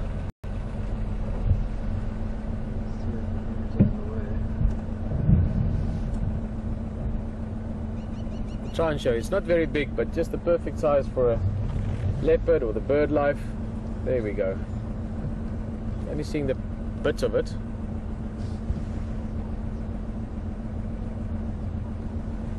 Sort of about a quarter or a third of the water of the little puddle you can see. The rest of it is this side under the bank. It's just a hollow there. I'm sure over the time there's a little bird flying down. Probably elephant dig it out a little bit, and warthogs maybe now and again wallow there, but it's in sand, it's not in mud. So it's really clean water. I mean, you can see some algae on it there now, but if you go up to the pond, it's a magic little place. And just a beautiful view as well, just down the drainage line. A couple of big trees leaning over it. They've just hushed away from the rest of the world.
Little guy. This is a bird we will almost never get to see, and that's exactly why. They're shy. It's a rattling cisticola, tiny little brown bird like this. Started calling close to us then. I thought maybe there's a chance.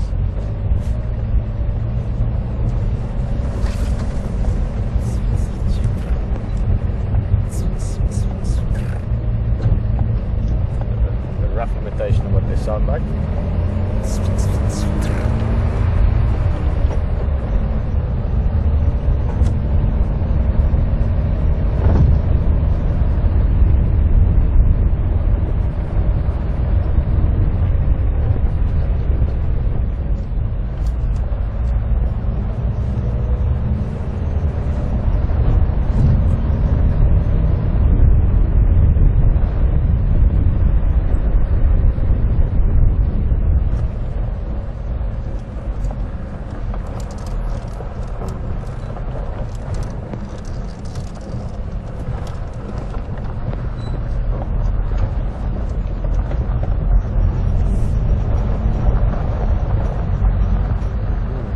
Sunlight.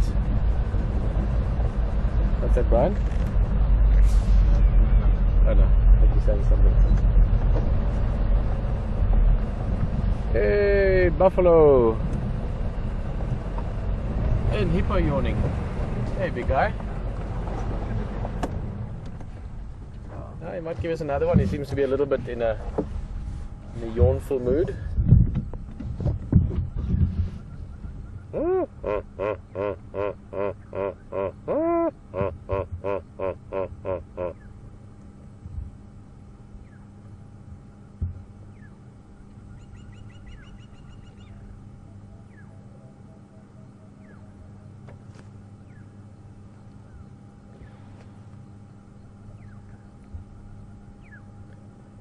Just give him a little bit of time. Very impressive. When hippos yawn, massive mouths, big teeth. They don't need the big teeth for feeding, they're grass eaters. But they do use it a bit for defense, and of course in the case of the bulls, as we've seen with this old guy with the injuries, for fighting, and quite formidable weapons, often even killing each other, or injuries that result in the death of the other one.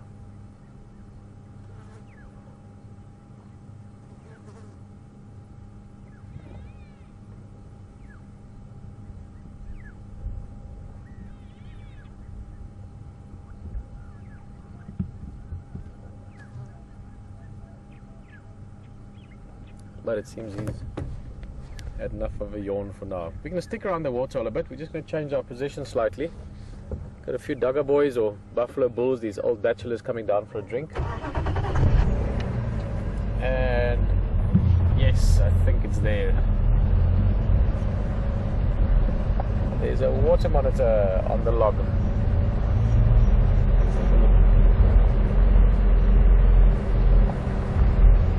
There's the buffalo. Oh, it's to judge. When we discussed it yesterday, that guy looking at us now. He reminds me of a bull we used to know here called the Judge. So we said the Judge too, but so we'll just call him to Judge.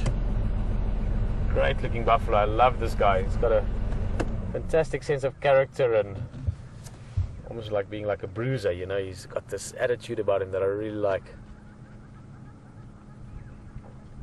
All the stories he could tell, the lions he chased off.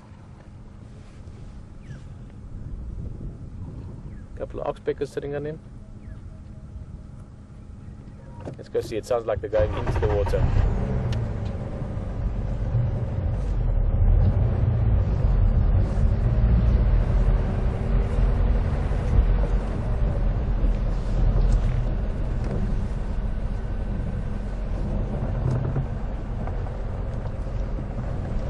Once again, amazing light. And we've got the buffalo, but we also have the monitor lizard. We've seen him a few times swimming, always a bit difficult to see him.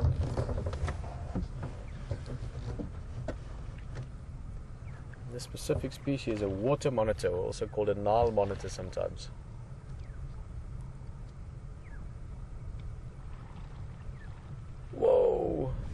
Let me go slightly forward, so we're just around the corner from this bush. The hippo just gave a massive yawn. He might give another yawn or two because his buffalo are sort of in the edge of his water, so he might be a little bit sort of stroppy about it. Yes, to judge. Big guy.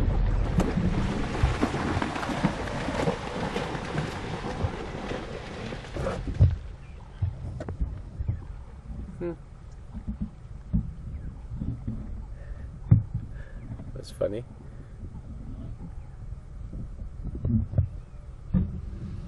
They'll go back in just now. One of those cases where you look around and suddenly there's 3 lions standing behind you that you didn't know were there. Here's the monitor lizard again, giving us his other side profile.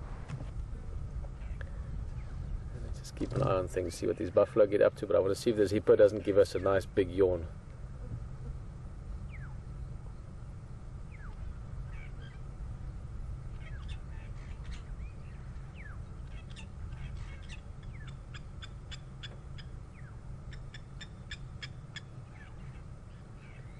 It's a blacksmith plover flying over us, also called a lapwing.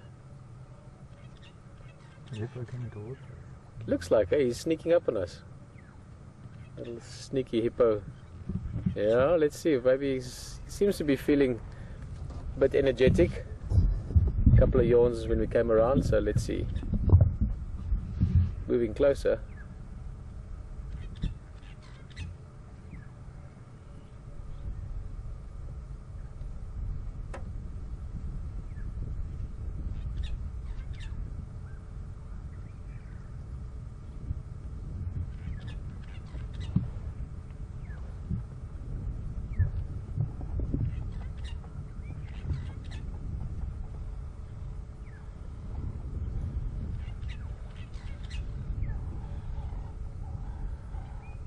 He's most likely going to wait just until we leave before he yawns again.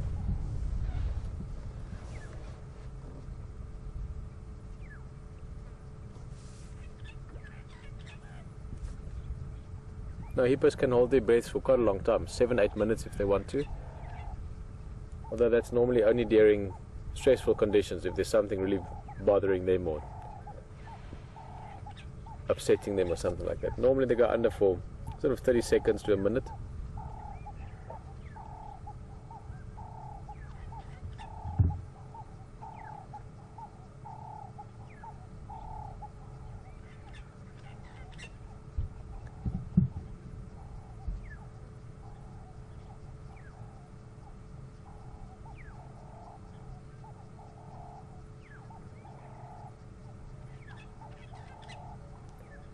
Brian, might be a little difficult, but I'd love it if we could see this.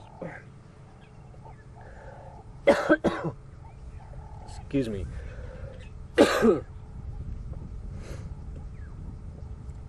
Excuse me, that was a fly that just went the wrong way. There was a little emerald spotted dove that I hope you could see, but he didn't like all that coughing. It flew away, so never mind the dove. Sorry, guys. Always a odd sensation.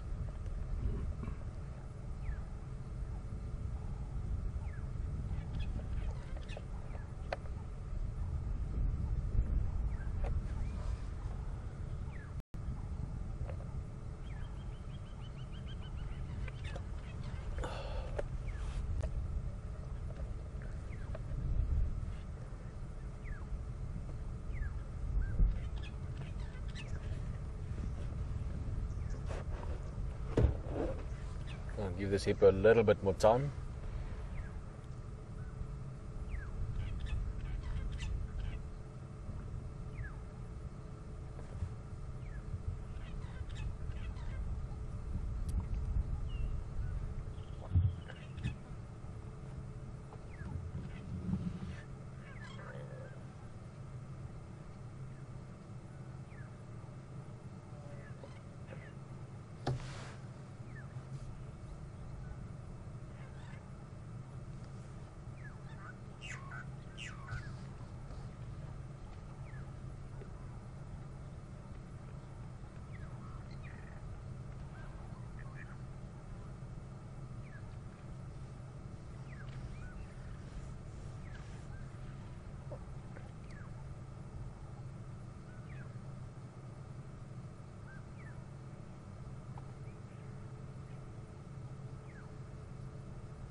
Well, perhaps he can wait longer than we can.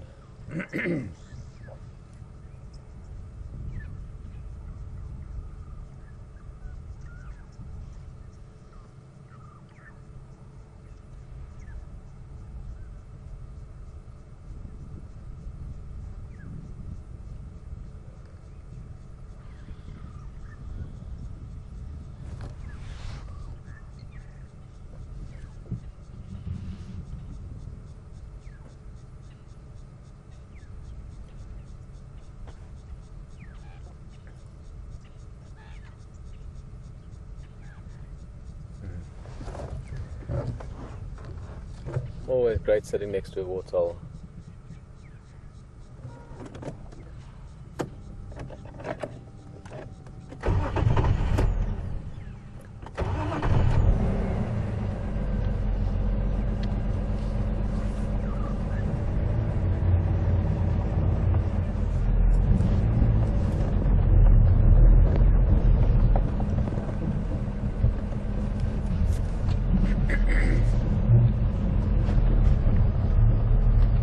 Hello Varusha, great question actually. Asking where does the nickname or the sort of, it's almost like a common name for them or a colloquial name for dugger boys, what we refer to as these big bulls that are sort of living in bachelor groups. Varusha, as far as I know, it comes from, and this is the only story I know about it, is that guys that were building back in the old days mixing cement, or actually even earlier than that, mixing mud to make bricks with. And even today still, if you mix cement, that mixture is referred to, not everywhere, but quite commonly as daga. And these buffalo, when they roll in mud, they often look like they're covered in this sort of cement-like paste. They love thick mud to roll in. As far as I know, that's where the term daga boys come from. D-A-G-G-A, daga. Let's have a good look at Mr. To judge. A couple of zebra around, impalas.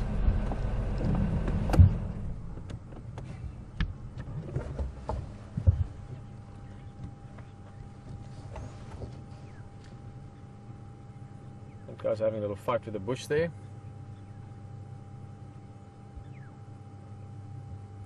Not really, he's just cleaning his horns. You get it quite often that buffalo will clean their horns against bushes and tree trunks. Or if there's some flies annoying them, they will move through some thick brush to get the leaves to give them a little bit of respite from the bugs bugging them.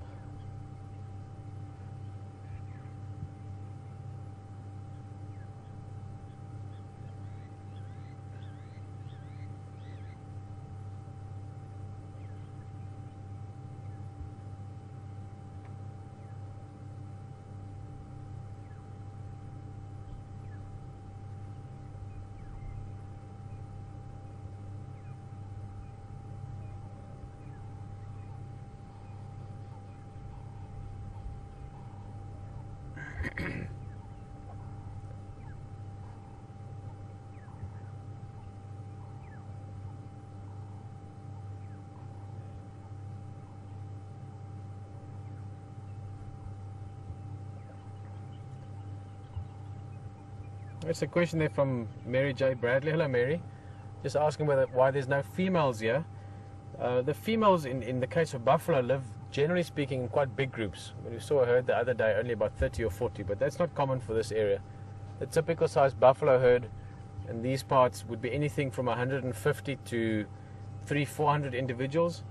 The biggest herd I've seen here in the Juma area was about 1,500 buffalo some years ago.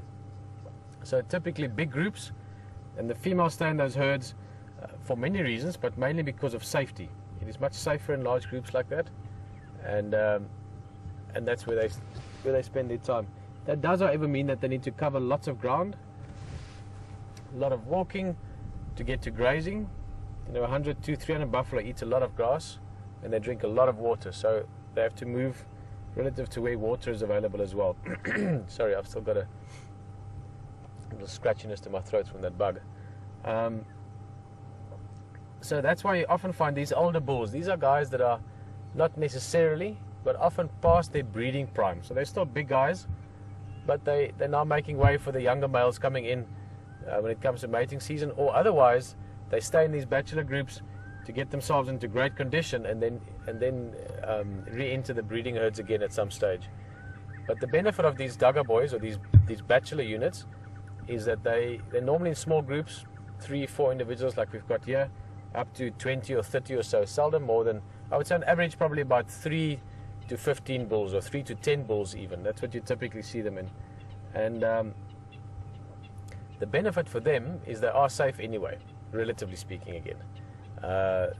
Big bulls like this, they're not necessarily more safe or less safe than they would be in a big herd. They can fight off predators. The only predator that can actually take down buffalo this size are lion, and even then it's lions that need to know what they're about. So they're quite safe, and that means they can not worry about the large numbers around them. And it also means that they can stay in nice areas, because there's not many of them. They can stay to areas like this where there's good grazing, there's lots of water close by, good place to go mud bathing if they want, and that works for them. So the females would always be in the breeding herds. You will not really see females with these small male groups.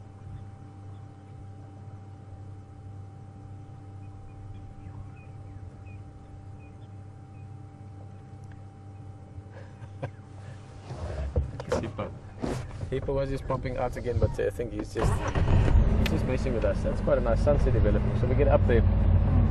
Always great to see the sunset in Africa. or America, or Europe, or Asia, or Australia.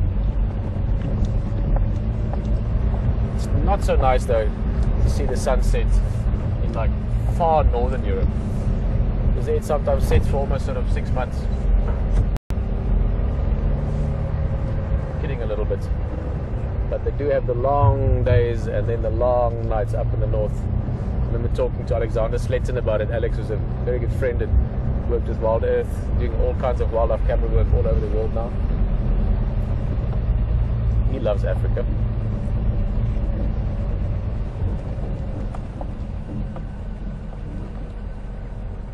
Never really get enough of looking at zebra. They're just so special in their markings. And this is the stallion, so this is his little harem of females, his little herd. Looks like he's got 4 females in the group. Actually, now that I look again, looks like he's got 2 females in the group and 2 offspring from last year. But he's in good condition, very healthy. Got this nice broad stripes on the neck, which is not always the case, but often the case with stallions. You tend to see a little bit more broad striping on the necks and shoulders. And I love how it goes perfectly into the neck. Just look at how those stripes continue straight into the hair on the neck, so into the mane.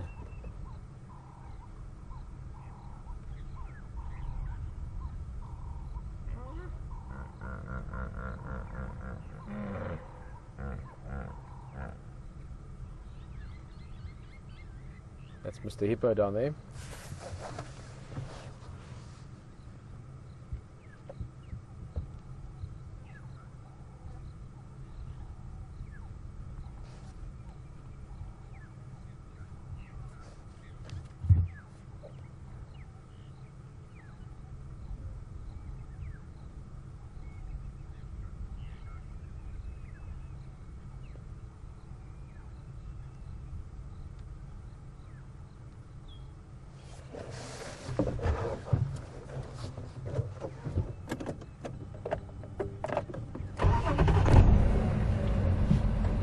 Go look at that sunset. Sure, it should be a nice one. Oh, this could actually be a spectacular sunset. With the perfect clouds in front of it. Let's go have a look.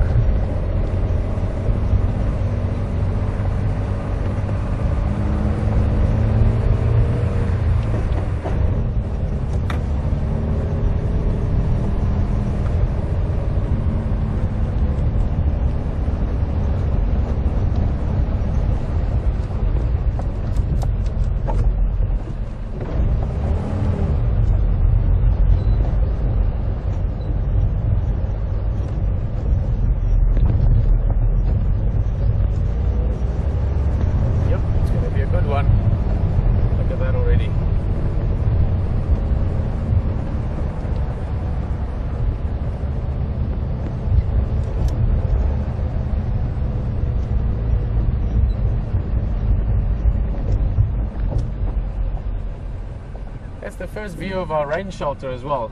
You can just see it in the bottom of the sunset shot there. This is our plan. Luckily it wasn't needed this afternoon. It looked like rain earlier, it was threatening, and then it disappeared.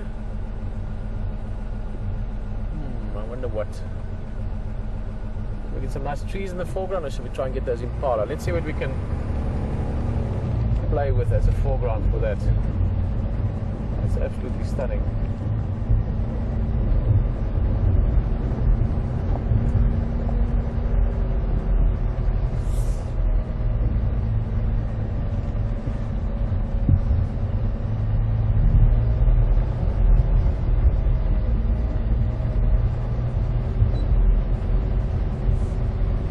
Amazing rays there through the clouds.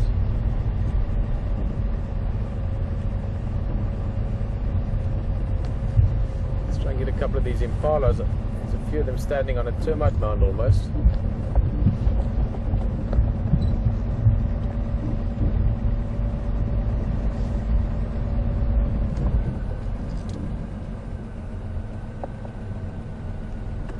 We'll play with a few different views.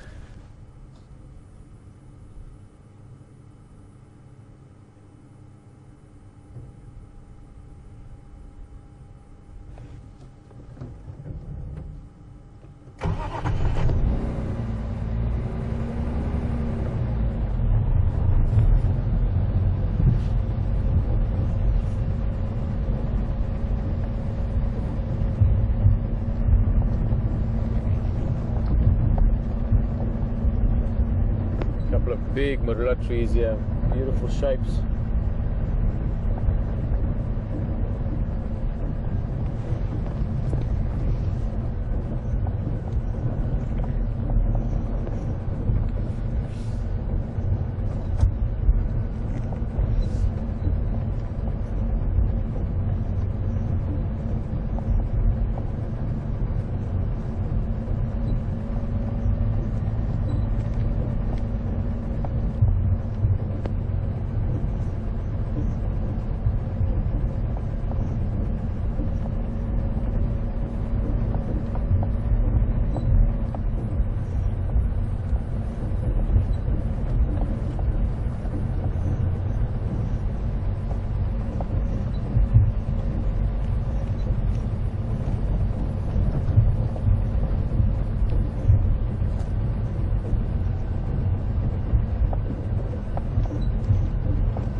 Wildebeest have got.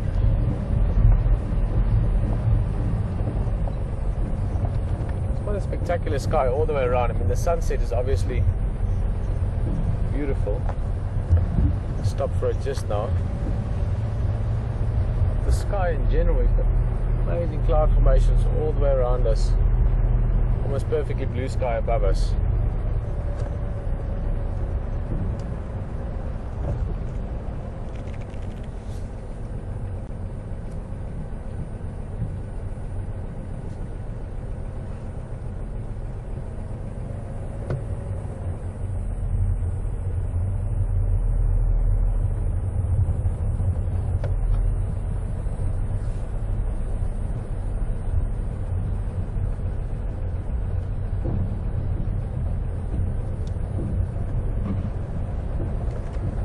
Things that big, skies that big, views that make you feel the way you're feeling right now.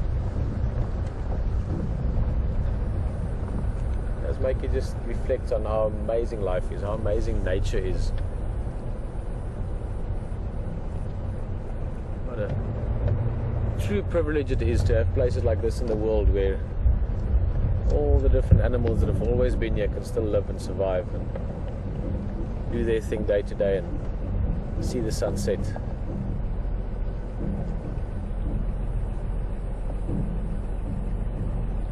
Look at these impala while the sun is setting behind them. This is the breeding herd that we've been watching over the last few days, and slowly but surely there's a few extra ones joining. There's now 4 lambs. I'm trying to remember now, Brian, can you remember, was it 3 or 4 this morning? I can't. 3 or 4. It was less than one hand. We'll see again tomorrow. Hey. So gorgeous when they run. All legs in the beginning. That's a young male from last year. He'd be about a year old now.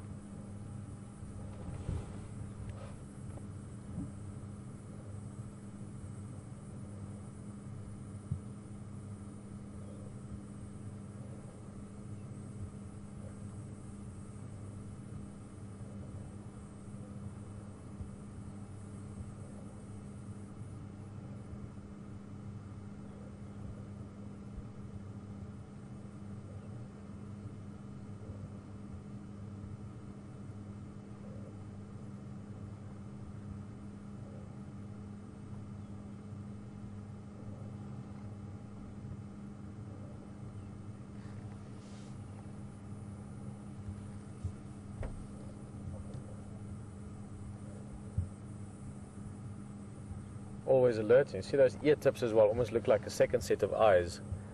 So they're suddenly looking in the direction of something that they heard.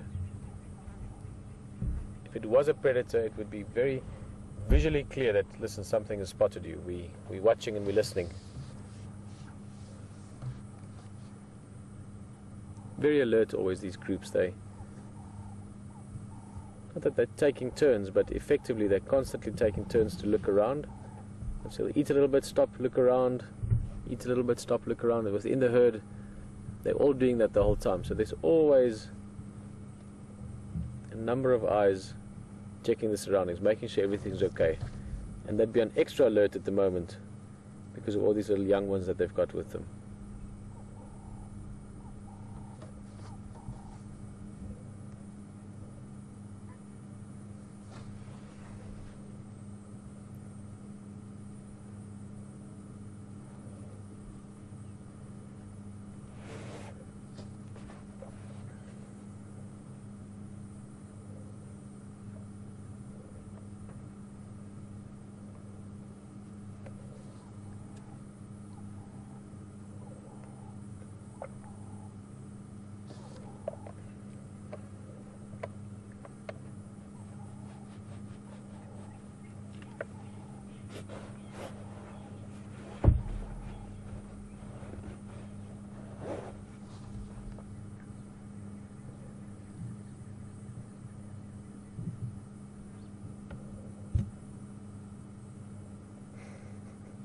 Hey little guys. You can see even these tiny ones, 1, 2, 3 days old, all the markings perfect. See those black stripes in the backside. We've got Jane just asking, and I think Jane, you've been on safari before. It's one of the old ranger jokes or game ranger jokes. Is they call the impalas the impalas the McDonald's of the bush, and that's because of those. Well, partly because of what looks like an M on the backside. That was something that was often joked about, but also because they tend to say that everyone eats them. They are, because of their size, they are preyed upon by quite a lot of different predators, which is also why they're sometimes referred to as a buffer species. In other words, they're the species that gives other species a bit of opportunity to grow their numbers sometimes, and it's a funny term to explain, but basically impalas can breed prolifically because they can adapt to quite a wide range of habitats. So they can eat grass, they can eat leaves, they can eat both, and because of that they do extremely well. You get a lot of impala in these areas, and because of the sort of size they fit into, they can be preyed on by quite a lot of your big predators. So to an extent they take the pressure slightly off some of the other species.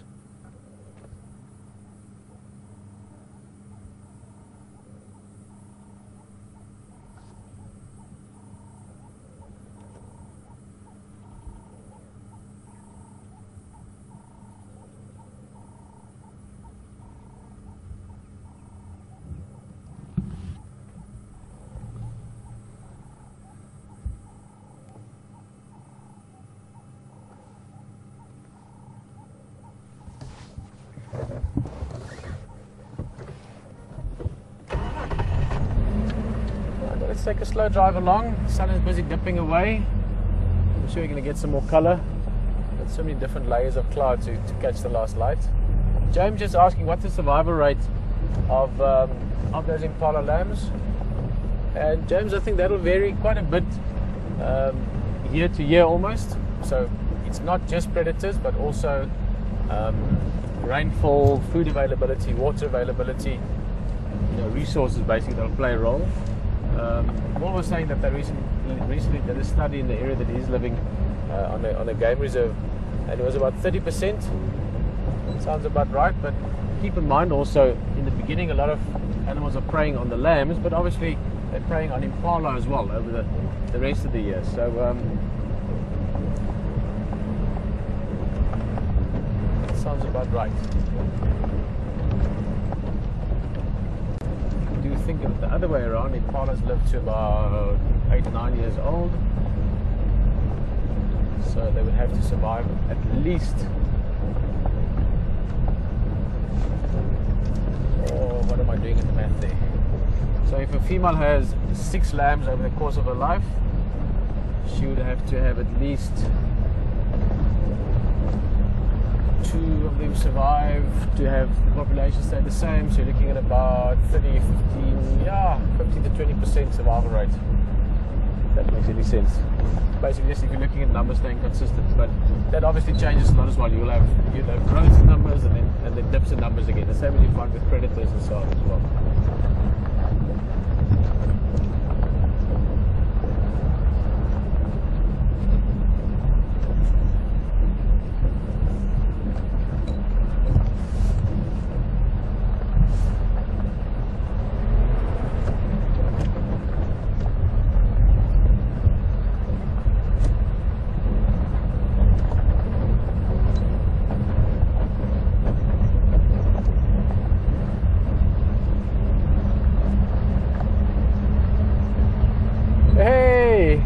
Aiden is having a challenging afternoon following a leopard, not always the easiest thing, but he's found Kunuma again. So enjoy the leopard, and we'll see you back here in a little bit.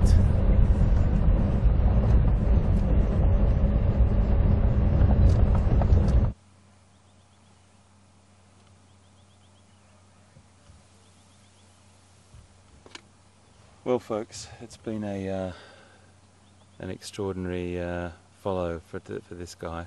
We've been on him all afternoon. We have been through some of the most incredible country, down through drainage lines and everything, and he's settled just here. He was on the hunt. We stayed our distance from him, but he's just hasn't come across any game yet or any prey. He had a look at some zebras, but there wasn't any zebras there that were small enough for him, so he carried on, and he's just settled on the edge of this termite mound. I'm still trying to get one of the other guides in here, so please bear with me for a second, but I've got some beautiful vision of him just sitting on the side of that termite mound resting.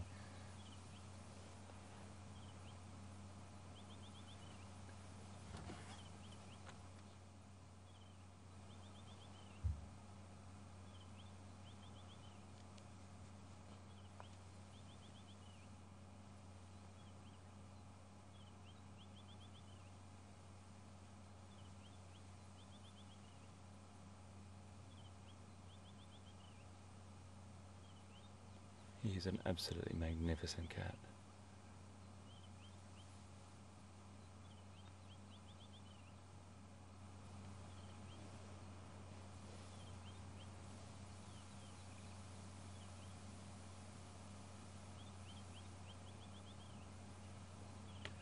Just looking at us now, and also keeping his eyes open for any potential opportunities.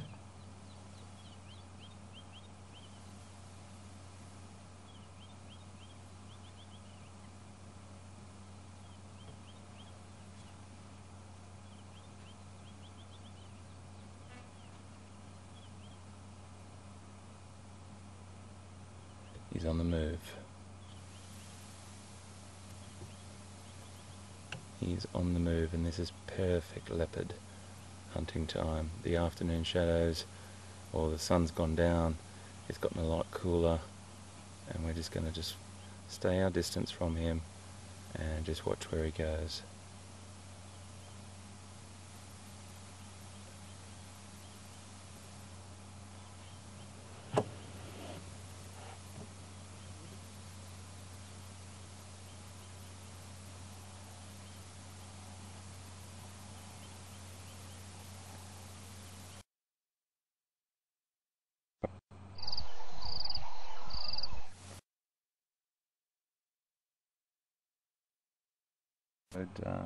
Heading west.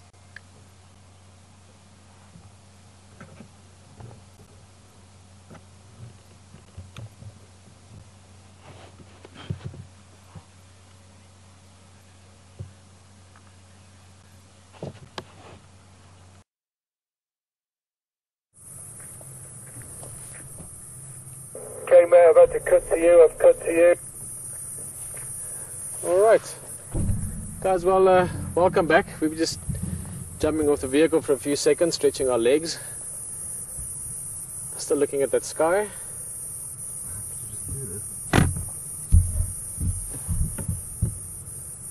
seems that leopard is on the move again, and it's very, very difficult terrain. So not always the easiest to stay with it, even with the best vehicles in the world for this. So let's go look around a little bit more. Cicadas are making a big noise. I'm sure you can hear that.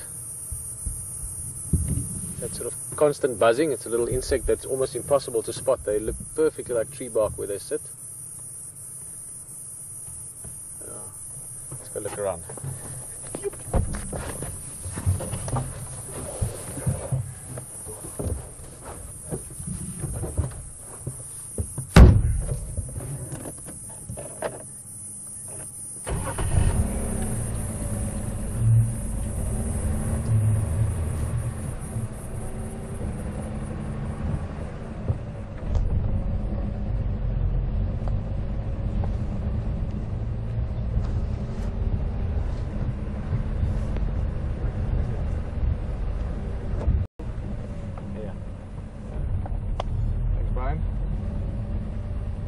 Just unplugged the radio there while we jumped off. This is why you heard a little bit of it as you came to us.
Like we're gonna be surprised by something just now. I always feel like at this time of night, just when this sort of sunset time, I always feel like there's a surprise waiting just around the next corner, which is often the case. Many times over the years I've been surprised. Any time of the day I've been surprised by lion or leopard or elephant, all kinds of things in the middle of the day even. But this time of night, it's crepuscular time, sunset, sunrise, the surprises tend to happen a lot easier.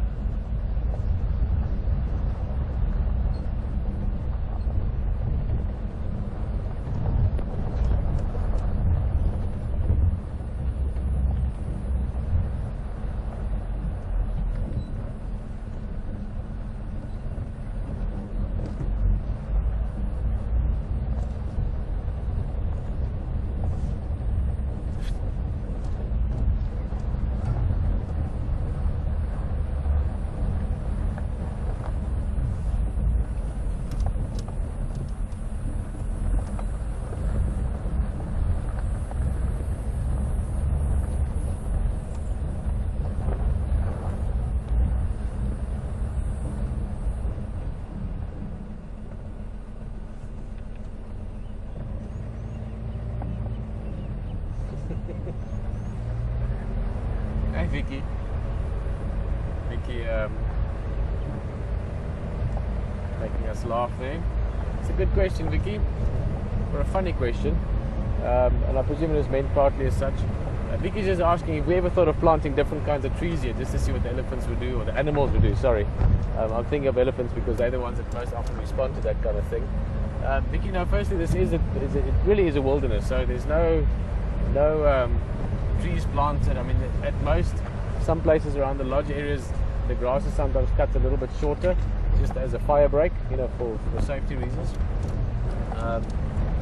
but there's no trees planted.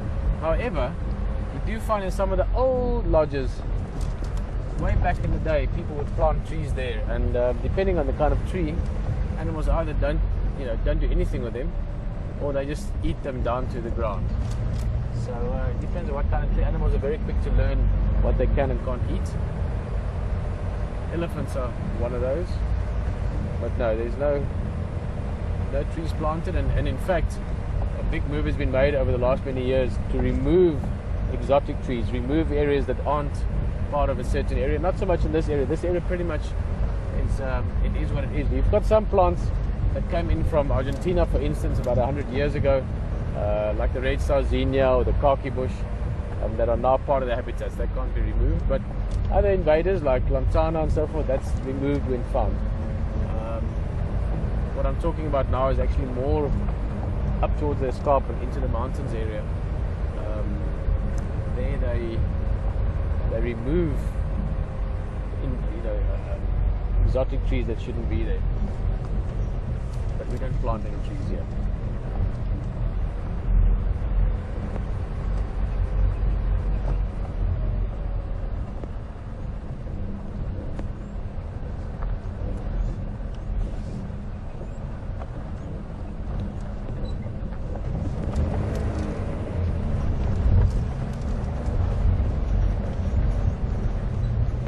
Guys, we're back.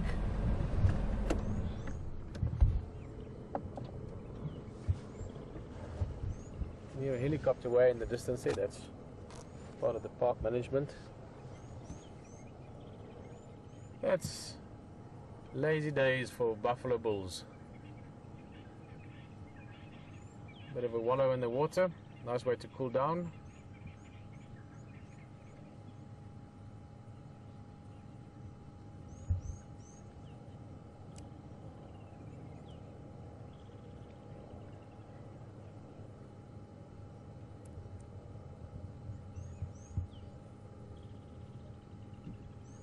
You can see the last of the sunlight now reflecting off the water. The sun is pretty much set. You still have a nice sort of pastel sky. Slight, I was going to say orange, but it's not even orange anymore. It's like a beige color now. And then the grays and the light blues, which will soon make way tonight, and the dark blues. And I think some stars tonight as well. Not that many clouds.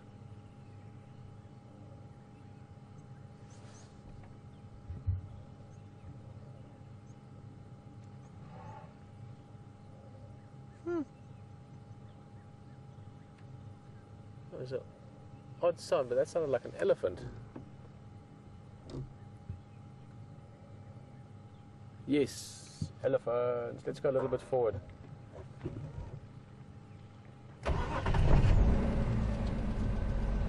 Oh, just give him a minute to lie down.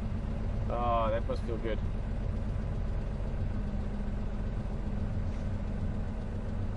Cool down a bit after a hot day.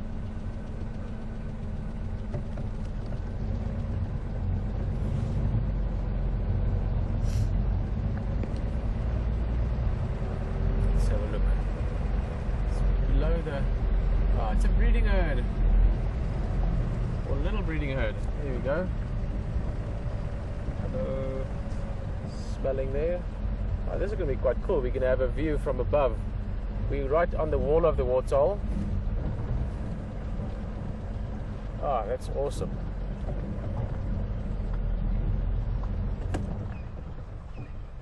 And this is our herd that we haven't seen actually for the last week or so, but we saw them a lot the first week or so that we started, the first 2 weeks.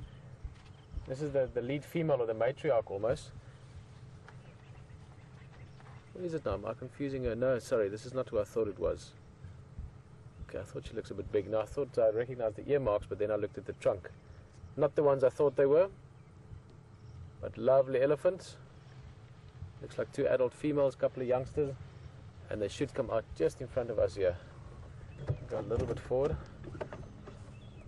What they will most likely do is go around and then drink on the side here.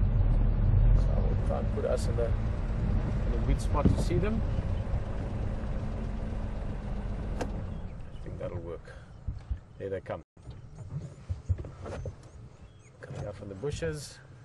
Not the matriarch in front, one female. Just here to the right. And then one youngster. And there's the big matriarch coming out as well.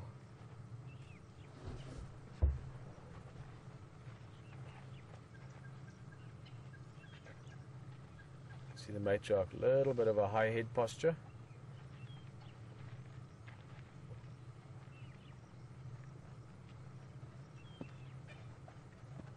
One more youngster to come. I think that's the group. So 2 adult females, 2 youngsters, and sort of a juvenile, almost sub-adult. And it looks like they're thirsty, just the way they walk down to the water.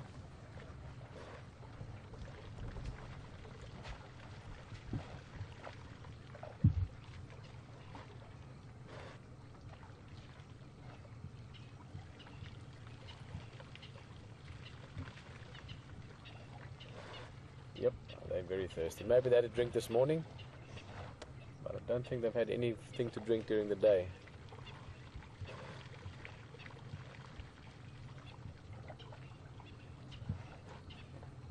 Interesting to see that they, quite often I think people think the trunk is like a straw, they can just drink water through it. They actually suck water up into the trunk and then they blow it back into the mouth or into the stomach after that.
What an awesome setting.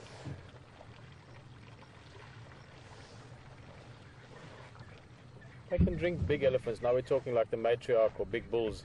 They can drink 14, 15 liters of water or pick up in their trunks about that much in one go.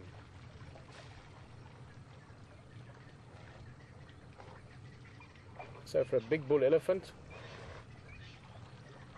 they need to drink anything from 150 to 200 plus liters of water a day. That's in gallons about, I always forget because if I remember correctly there's a slight difference in the UK gallon and the English and the American gallon. It's about 4.5, so 150 would be 35, 40 gallons. So yeah, between 30 and 50 gallons of water a day for a big elephant. And Chester was just asking if they need to drink every day. Yes, they do. They can go, if need be, a couple of days without water. It's not ideal. Same as humans, we can go 1 or 2 or 3 days without water, but then you're starting to really take strain. Elephants prefer to be able to drink every day. And if there's water plenty, they'll even drink twice a day.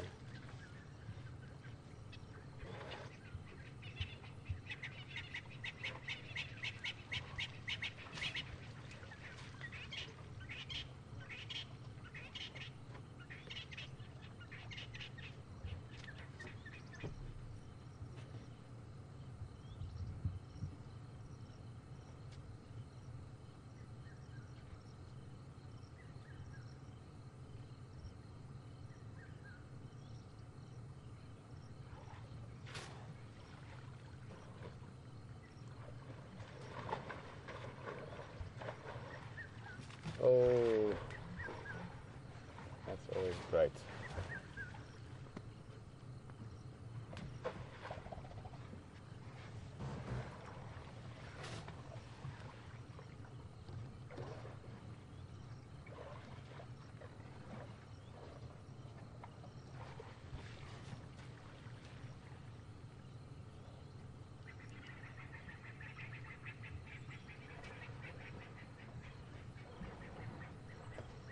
Bit of a mud bath, good for cooling down. Also good for getting rid of little things that might be on the skin, little ticks, little fleas. And I think other times I just enjoy it. It feels good.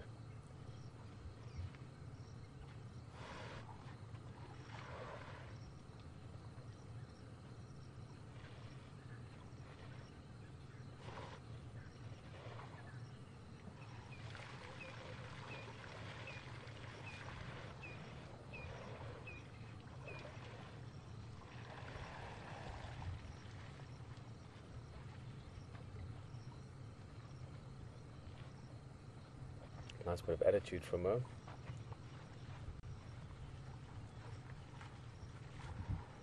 And that's the matriarch, so when she decides to go, the rest will follow. Here comes the young little ones just behind her. She's probably going to give us a bit more attitude when she comes out behind these trees, just to make sure that there's a comfortable place for the young ones to leave from. Oh, she's going to give us a bit of a head shake.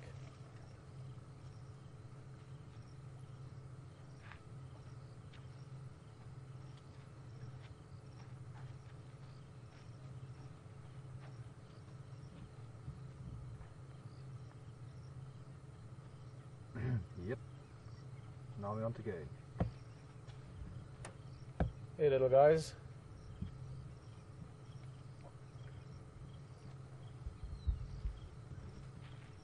There's the other female following. You can see the much smaller head proportionate to the body. And also a squarer head, not as round as the bulls. We discussed it earlier this afternoon. The bulls are much bulkier, not only in body but also in sort of in the whole shape of it, the head, shoulders.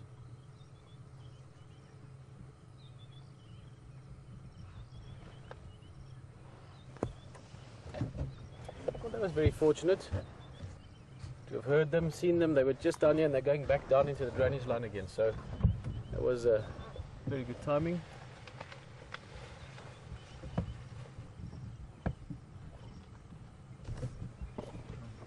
Starting to get a bit dark now.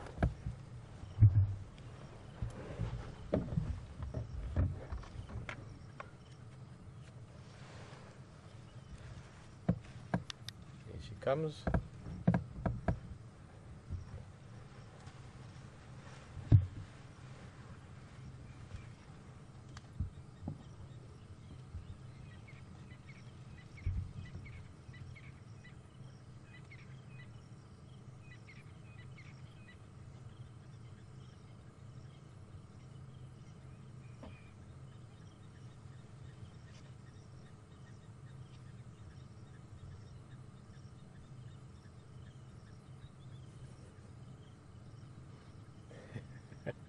They do blend into their surroundings quite well.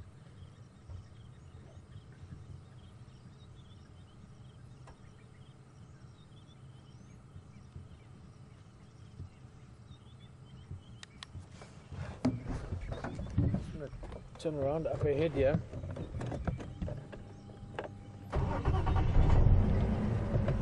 Just listening to Aiden on the radio there. The leopard they were following seems it got too thick, the bush got too difficult, but Kunyuma was heading or is heading in the general direction of where we are, so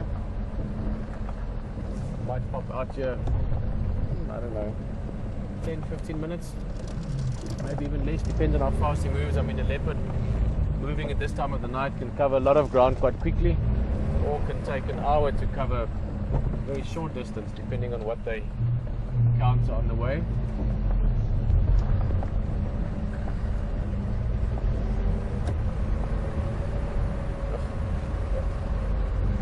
Beautiful, beautiful, beautiful.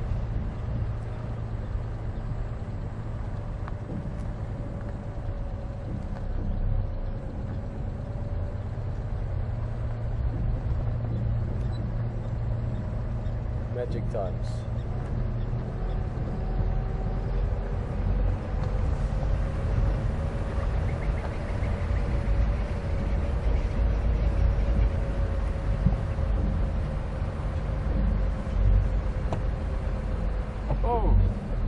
That's a leopard. Look at that. Gee, that was amazing. I thought it was a hyena at first. I didn't know what it was. But this looks like, let's get the other spotlight on before I switch the engine off. I'm not sure who this is. I don't think this can be Kuyuma. It's too far away from where Hayden had him earlier. So we'll have to see who this is. Maybe Quarantine, maybe his brother. Buffalo going through the water. Oh. Whoa, all happening around us. Sorry, we won't be able to see it, but I'm just looking over my shoulder. The one hippo that was in the water just chased the buffalo for some reason. And I think whoever this is coming down for a drink. My gut feeling tells me Quarantine, perhaps. It is a male. He's definitely, well, definitely, that's a strong word for this. But he looks bigger than Kuyuma. It's not a mature big male yet, so it's not Mvula, it's not Tingana. My gut feeling is, for now, Quarantine, who is the brother to the leopard you've been watching with Hayden earlier. Let's quickly call this in. There's one of the game drivers really looking for a leopard as well, so let's just give him a hand. Craig again. Voyatela Dam.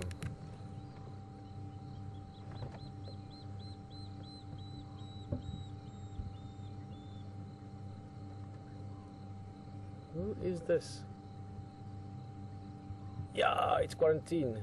Yes, it's Quarantine. Moving one more daughter Ingwe, I think Quarantine. I'll get a positive ID just now coming down to Puzamati.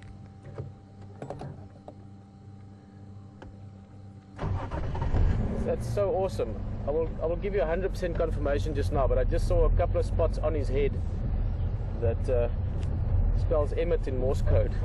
That's one of the ways that I recognized him the other day. He's keeping a bit of an eye on those buffalo. Oh, he's just gorgeous.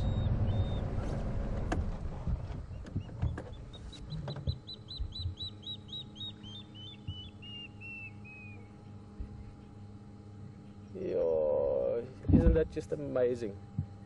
Amazing. Yeah, it says Quarantine definite. And he's going to disappear behind us. I'm going to have to turn a little bit. Oh, it's amazing.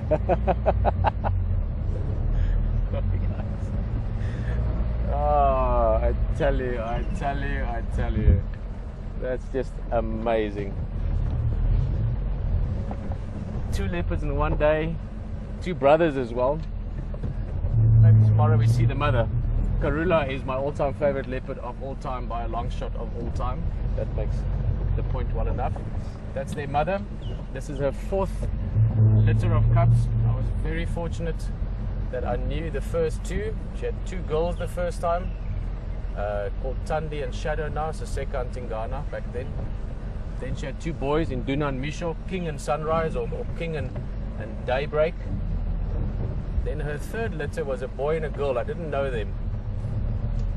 And then the 4th litter are these 2 guys, Quarantine and Kuyuma. Guys, what a view. Just look at that. In the last few minutes, we have seen elephant, buffalo, leopard, right from where we are here at this waterhole. This is just an amazing example of how rich this area is in big wildlife, in all wildlife. But 3 of the big 5 in the space of about as many minutes. Unbelievable.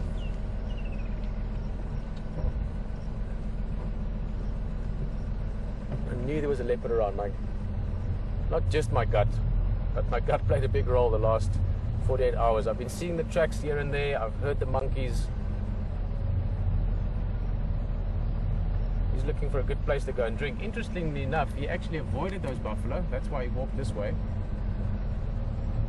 Not that I blame him. They weigh a good 800-900 kilograms, and they're not known for having the best of tempers all the time. And he's also careful. He's a young leopard. He's not even 2. He'll be 2 in December. So he is aware of the fact that at a waterhole there might be other leopard, there might be other predators, there might be buffalo or elephants, as we've just seen in the last few minutes. So always wary of bumping into something. You can see him being very alert to his surroundings. Sorry guys, let me just get that nice and steady. There we go. The guy is lapping up the water.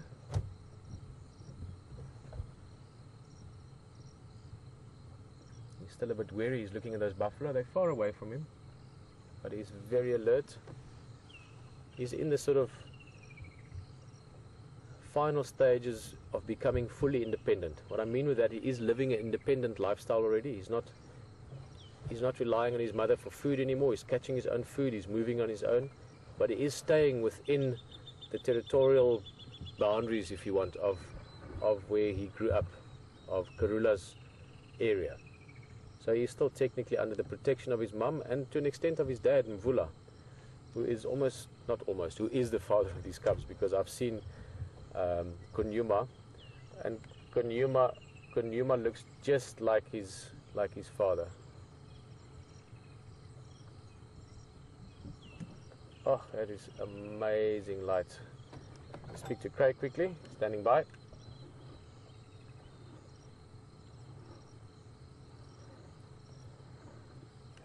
Sitting on the dam wall at the moment, looking at him drink, so straight to the wall.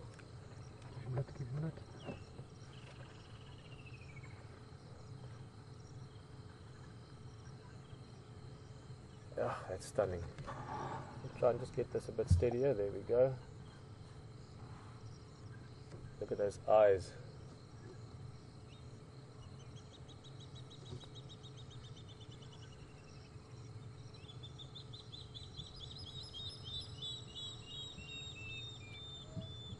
You can either spotted thickneys or spotted dukkop, the birds calling them. He's listening and looking every now and again. And like the other animals, like the elephants just now, he's thirsty. It's been a hot day. The cool of the evening is just settling in. He's got a big night ahead of him.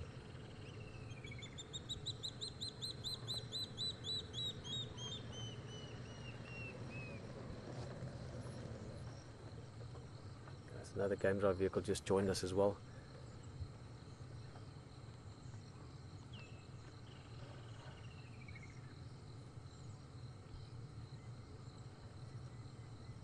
Look at the reflecting patterns on him from the water, from the light on the water. Oh.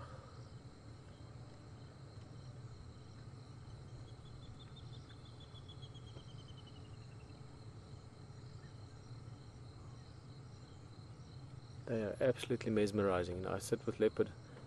Every time I see them like this, I just think it can't get better than this. See them like this is just such a privilege and such a rare pleasure. You get this feeling from observing and of sharing and of sensing a moment like this that I almost can't describe. The only way you can really do it is to share it, is to have you here as you are now, sharing it with us. To tell people about this just doesn't do it justice. You have to share it, you have to feel it.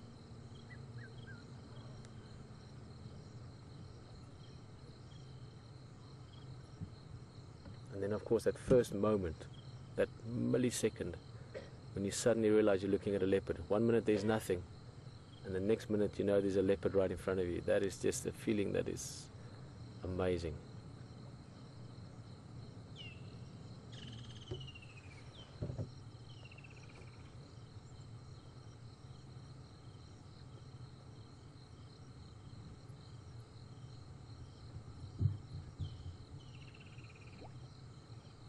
Interestingly enough, he doesn't look very full, but he does have a little bit of a belly, so might be that he's had a kill in this area or something to eat. This tracks has been around. I mean, keep in mind, Kunyuma was here only 2 days ago. That amazing view we had up against the sort of early evening sky, and we hunted that young wildebeest. Only 48 hours later, we're looking at his brother. These two won't really interact too much anymore, but it's also not unlikely that they would. I mean, they've grown up until only a few weeks, a few months ago. They were side by side every single day, all the time.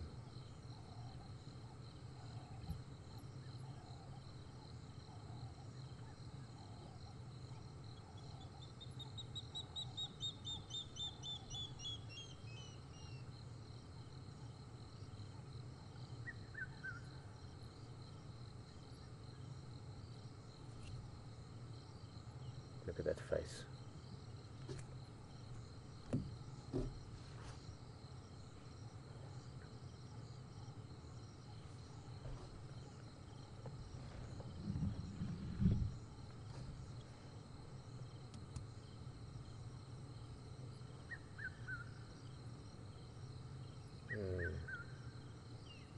The light just dancing across him.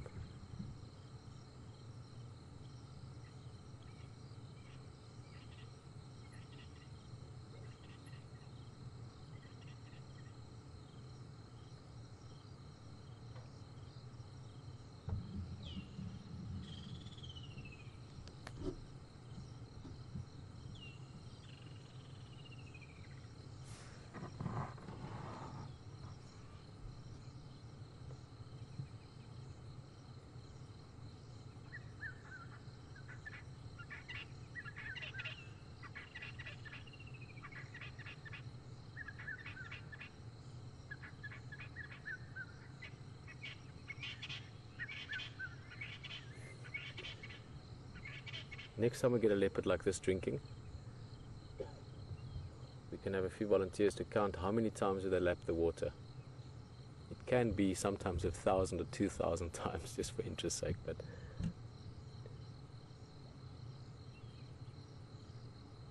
this is a thirsty cat.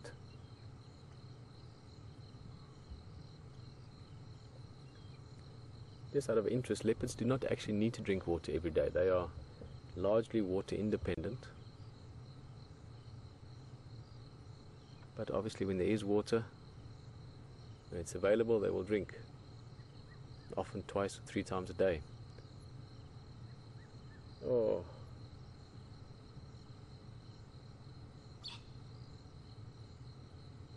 look at that reflection as well. Shadow in the night.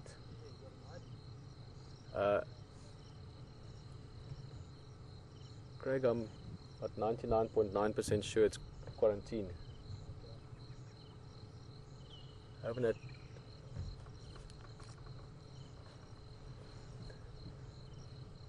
Great to know that H2 could join us here as well. He's been through some thick bush this afternoon following this guy's brother. Oh, let's see where he goes. He might come and walk right past us. We might go down the bank here. Dip my light down a bit.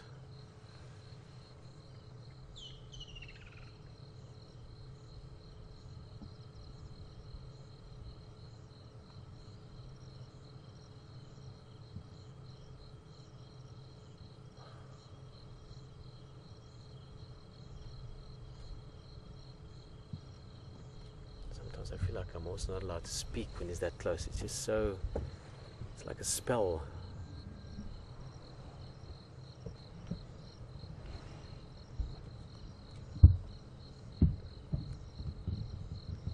Craig, do you want to light him for a bit?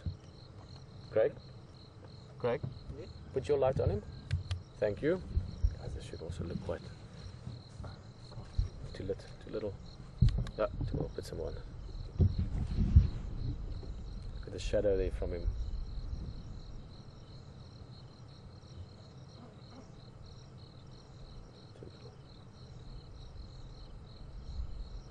Going into his favourite area, this drainage line that we've been scouring for leopard the last few days. Oh, there we go. That's the... It's just very difficult. I'm just lighting very carefully now because I'm shining down into him. I don't want to get it in his face. He's definitely got something in his belly, not just water. So I think he's got a kill here somewhere. That makes for a very exciting morning. We're going to have to find him again in the morning. Oh, that's nice coarse river sand. Yeah, there's definitely some food in that belly. So we've got some more leopard looking to do in the morning. I was going to say leopard hunting, but that might be taken the wrong way. But we're going to be hunting leopard in the morning. Definitely. We're going to try and find this guy. If he's got a kill here somewhere, we want to find that. We want to see where he is, find him up in the tree if possible. He might come and drink here again tomorrow as well. So this is extra good news for us. We also know that his brother Kunyuma, that was with H2 earlier, is heading this way. So who knows? Maybe tomorrow morning we're in for a treat and we see both males together. Maybe for the last time we see them with Karula. We haven't seen her for quite a few days now. And even though these males are separate from her now, they are not independent yet. They are still living under her roof, if you want. So it is not impossible that we might have a last treat, maybe tomorrow, of the two boys and Karula together. It's a long shot, but it's not impossible. We've had so much magic the last couple of weeks, last few days. So much that we enjoyed, so no reason why we can't wish for more magic. And I would absolutely love it to see Karula with one, or with even better with both of her boys. Interesting, you see how he pops his head up? That's an alarm call from that bird, and he's reacting to that. I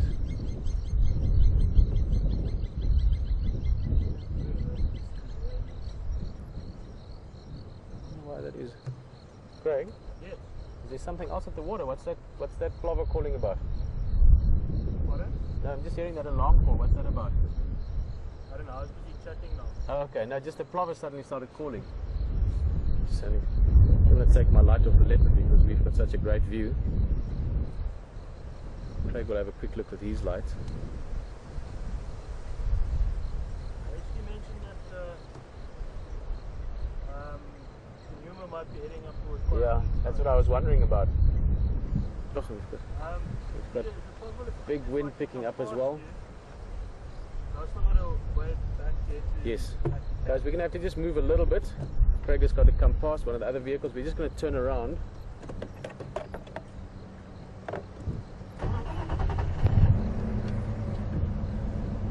He's going to sit right there.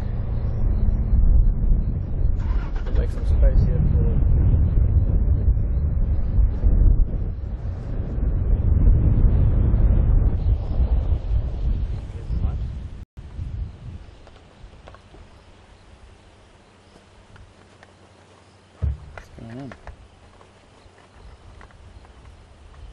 Thanks a lot, Pete. Pleasure, man. Have a nice evening. Wow.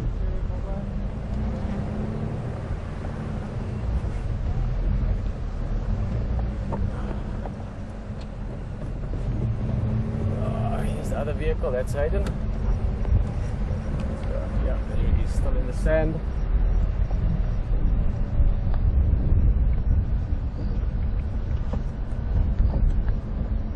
Hey.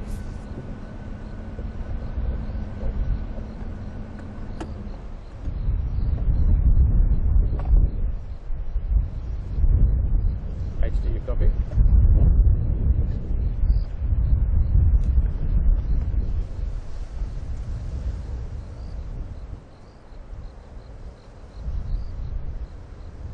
HD? H. Just put your lights on him, please.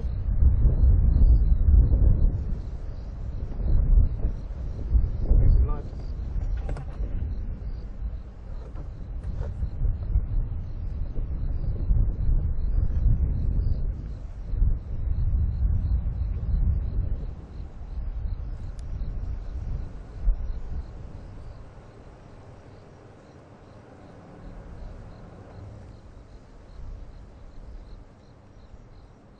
Great.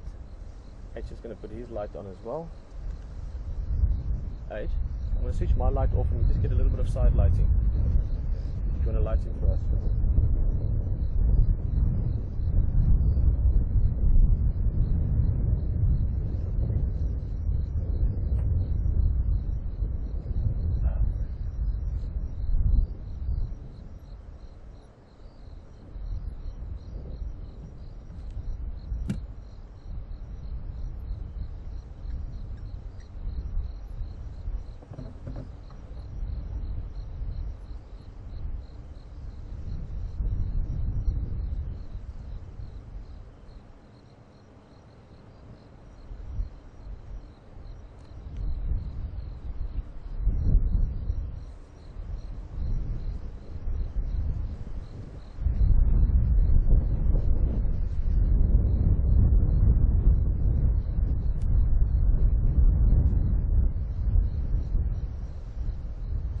that's a good nap, huh? It's the river sand. That is about the equivalent of a perfect bed for us. A little bit of a hollow there maybe for the belly. As I said, it's an extra bonus for us, the fact that he looks like he has eaten, so it means he's got to be around here somewhere. We'll have to do some careful tracking in the morning.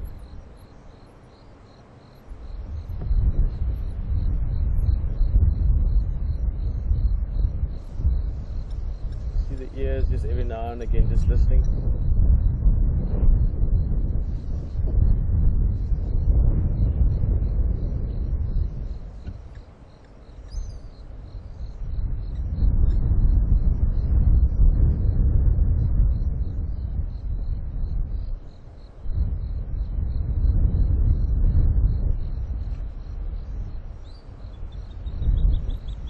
Put your light full on him.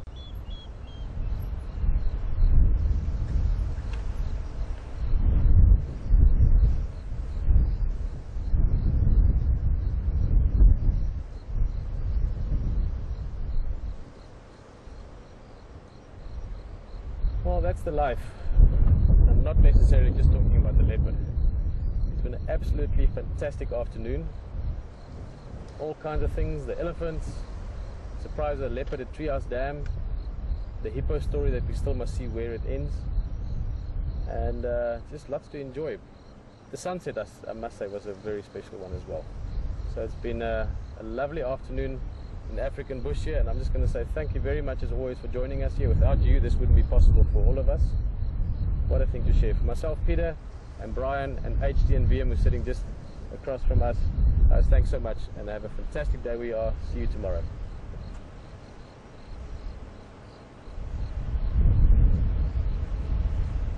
Bye-bye.